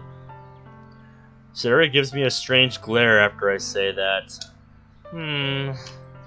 Alright, I trust you. What?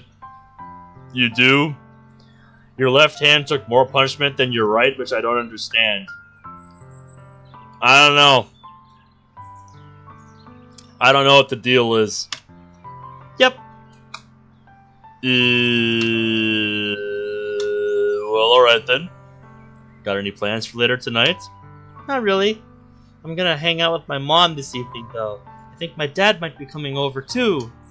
Oh, your dad. I haven't seen him in a very long time. He's been working overseas, hasn't he? She nods. That's right. I should get going. Great. I'll start contacting some of my teachers and maybe work out some things with them about my grades. Should be a cakewalk. Good luck with that. See you tomorrow. I wave goodbye and walk towards home. Something about this interaction. Nah, it's nothing. Sayori does this all the time. I've gotten used to it by now. I wouldn't downplay the significance of it, boy. If anything, I'm finding myself more concerned with what exactly went down at the club today. It was definitely a heated argument, but it seems like much more than that. Not much I can do about that now, I guess.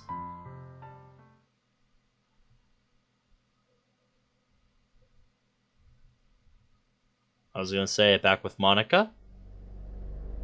Oh. Oh, are we gonna get to see more of her existential crisis now? That's what the music seems to be implying. Listen to that shit. Oh boy. This is the last in-game day that I'm playing, by the way, today. So once we see a transition screen, an intermission screen, I mean, we're gonna call it quits for the day. But I think I'll hop into VC for a bit so that we can catch up, Cerberus. Because, I mean, I don't have to work tomorrow, which sounds weird, I know, it's Wednesday, and I normally work Wednesdays, but my schedule's weird this week. But yeah, I kind of want to play a match of BO1 or something. I don't know. I take a deep breath in. For the 10th time, I attempt to reopen the console. Shakily place my hands in the air and begin to move my fingers. Come on! Ah! I keep pushing. Fingers suddenly start to jumble up and glitch out. Feels like a bunch of rocks are being thrown at them all at once. Ah!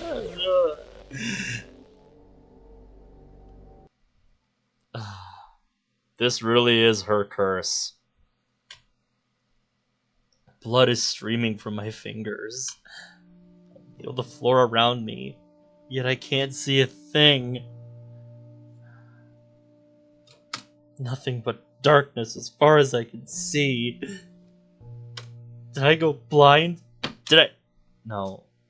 I can see my own hands and my own body, yet there isn't a single light source anywhere. Did I break everything? I grab my head in pain. Slowly raise my arms and put them into position once more. Move my fingers and...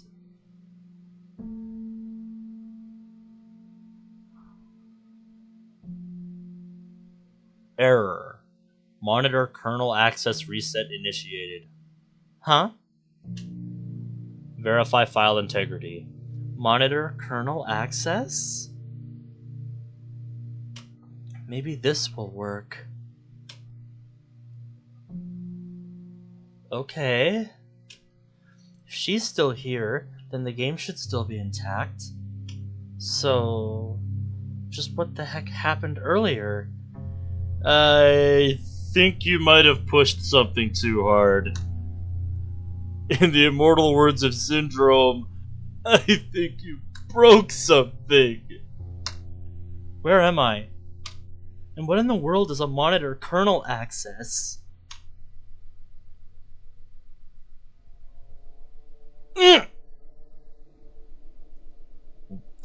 What have you done? 1%? 1% of what? I start to panic. I frantically try various commands, hoping something will give me an answer. What the hell? Without even thinking, I type in, What are you doing? I nearly execute the command. The progress updates. I slowly hide the console from view and look down at my bloodied fingers. What's going to happen to me now? You came in at a very fascinating time. We're watching Monica's existential crisis as she tries to regain access to the console. What have I done?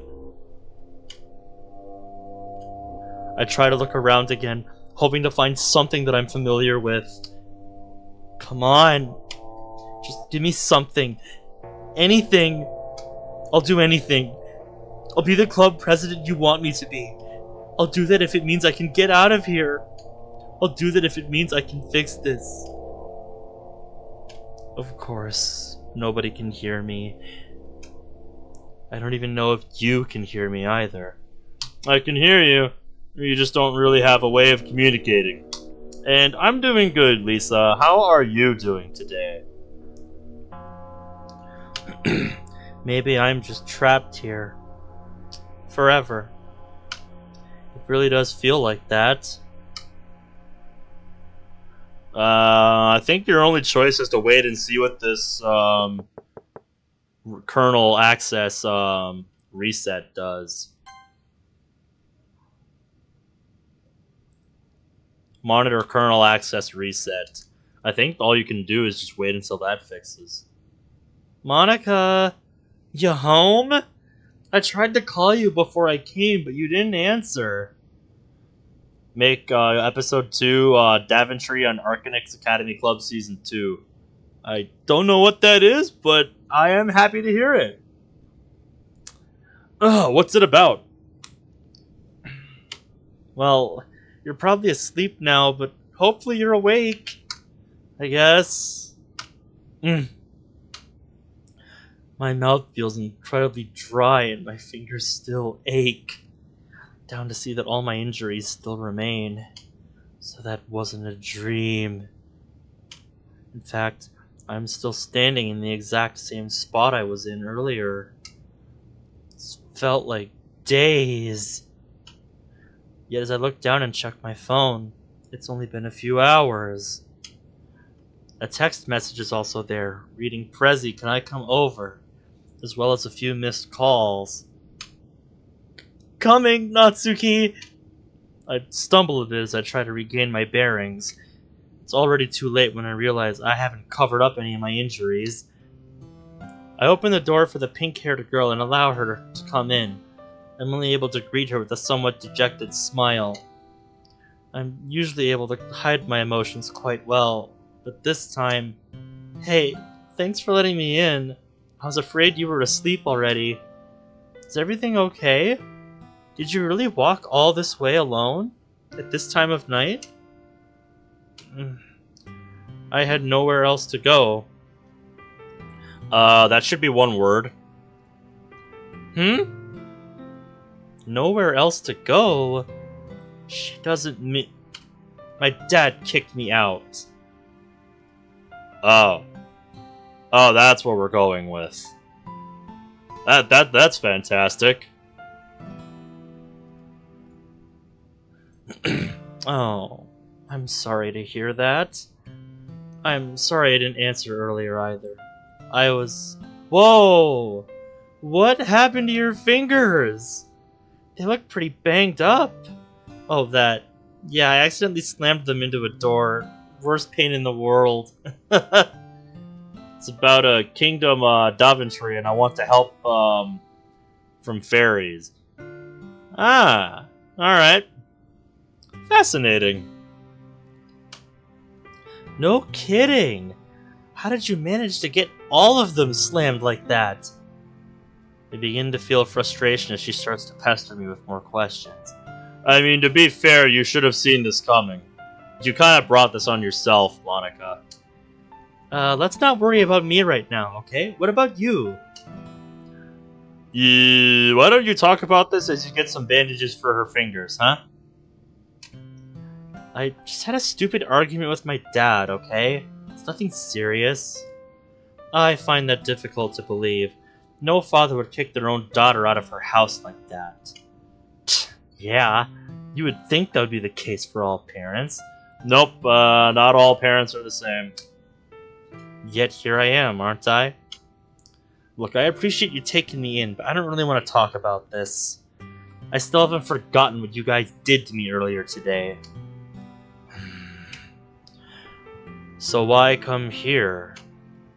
You'd have to be stupid to think I'd go over to Yuri or Sayori's places. I don't know. You just seem like the middleman in this whole thing, I guess. I see. Well, I apologize if I don't really have any comfortable places for you to sleep.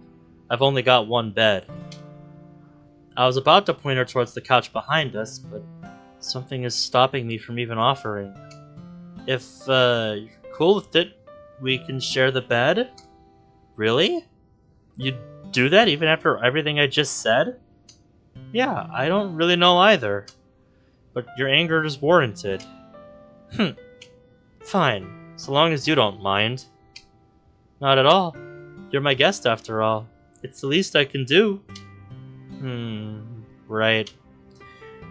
She removes her backpack from off her back and places it on the floor. As I watch her open it up and take out her pajamas, I start thinking back to my experience. How lonely it all felt. How maddening the silence was. It was as if I died. My soul was trapped in limbo, waiting for someone to rescue it. Hey, is it alright if I use your bathroom to change? Of course! Feel free to make yourself at home. She scurries off towards my bathroom and shuts the door. I sigh and look back down at her backpack. Normally I wouldn't be this nosy, but I think my circumstances have allowed me to toss my morals out the window. I open it up and see that she's got a few manga inside, as well as a small plushie with a funny-looking face. Cute. Other than that, there isn't anything that seems out of the ordinary. I close her bag and walk up to my kitchen to clean up my fingers. I can move them around easily despite some pain, so they aren't broken at least. I think this is the first time the game has genuinely hurt me physically, though. Yeah, you kind of brought it on yourself, though. which only frightens me even more. I slowly turn the faucet knob and allow lukewarm water to run in between my fingers. It burns slightly, but it's something I can't handle.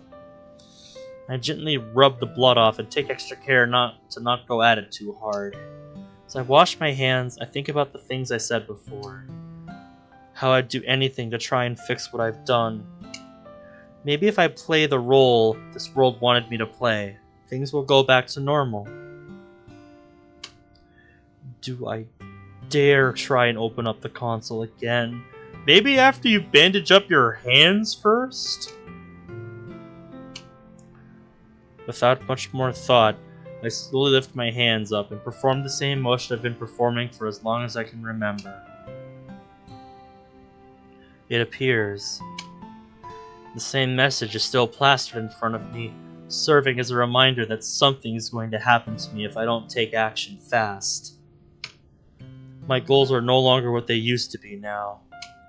Or maybe they are, just in a completely different context. I have to save myself from this world. I slowly grab a towel and dry my hands off. I walk back into the living room and Natsuki comes out from the bathroom at the exact same time. Her pajamas are exactly what I'd expect them to be. Cute. Though I don't dare call that out. I assume you're ready for bed? I'm not exactly dressed for a fancy party, am I? Heh, I guess you're right. Let me show you to my room. We can set up there. I allow Natsuki to enter my room. Yo! I don't think I've seen this room since this bond we share. Like legit, it has been a long ass time. Nice room. Looks comfy. It's nothing special, but it's home, I guess. She walks around for a short bit before sitting on my bed. What's up? I don't deserve this. I don't deserve this kindness you're showing me. I've been so rude to you and I'm still expecting you to let me stay here. I think I did deserve all that shit you guys gave me earlier today. You're all right. Too damn afraid to face reality. Can't talk about how I feel with others. I can't. This is my chance. This is how I can fix everything. If I make this better, then my own life will be better as a result. Natsuki, you're my friend. And if my friends deserve all the kindness I can provide. I know recently I've been making a few questionable decisions that might not make you trust me. But I'm trying to make up for that. I'm more than happy to take you in tonight. So don't worry about it. She wipes her tears away. Sorry you had to see that. I should also thank you for helping me and Yuri work things out. It's kind of admirable. What is? How mature you can actually be. Oh. Can we just go to bed now? I'm tired. Sure, let me get the lights. I shut off the lights and scooch in next to Natsuki, who's already facing away from me and covered by my blanket. The room is silent, with only my air conditioning breaking that silence with a soft hum. Hey, Monica? Her voice is now a soft, gentle whisper. What is it? Just so it's out there, I think you're a great leader. I can't imagine anybody else leading the club other than you. Thanks, Natsuki. That means a lot. I closed my eyes and let out a heavy sigh.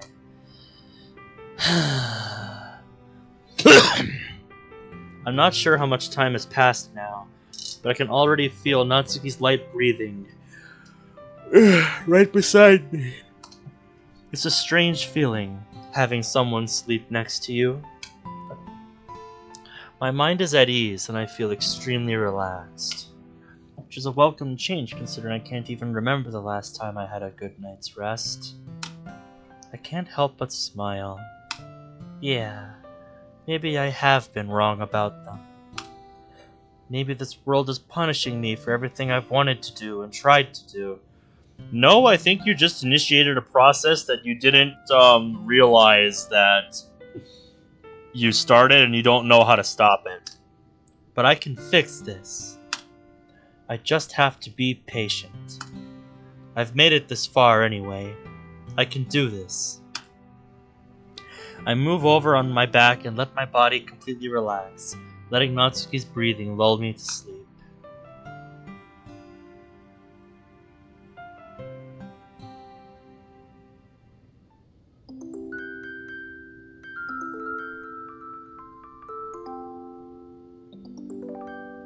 Like I said, I think she just started a process that she doesn't know how to stop.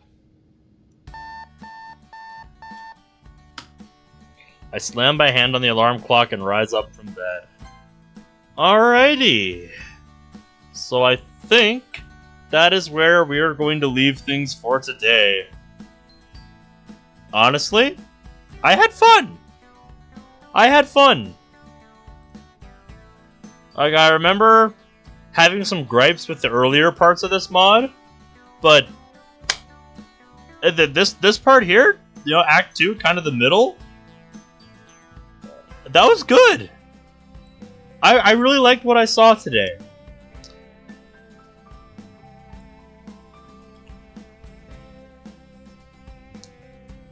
I don't really have much more to say than that. Just very, very solid all around. Nice visual design. Good writing. Good character interaction. The only thing I think I really had a gripe with was Yuri being a bit out of character in one moment, where she had admitted to us that she felt insecure about her writing, and basically uses tries to use like fancy words and metaphors and stuff because she's insecure that she thinks her writing isn't that good, and to make herself feel superior to Natsuki. Like straight up, that just felt so out of place. That just felt so out of place. But everything else, like, that was good. That was very good. So I'm curious to see what happens as we go down the stretch here with the rest of Act 2 and eventually Act 3. I guess what I'm really going to be paying attention to is what is going to happen with that kernel process that Monika accidentally started. Because my guess is she's going to get the wrong impression about all of this.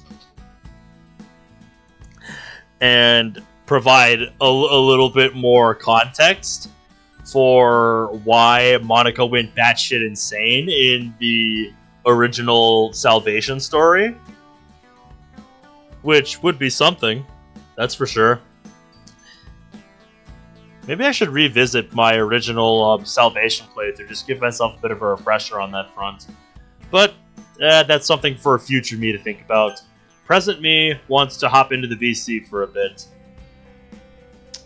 So yeah, thank you guys for watching, and I'm gonna try to finish out this mod in the next few weeks here. We'll see how it goes. I don't know how soon it will happen, but I'm gonna try. So yeah, again, thank you all for watching, and until next time, take care.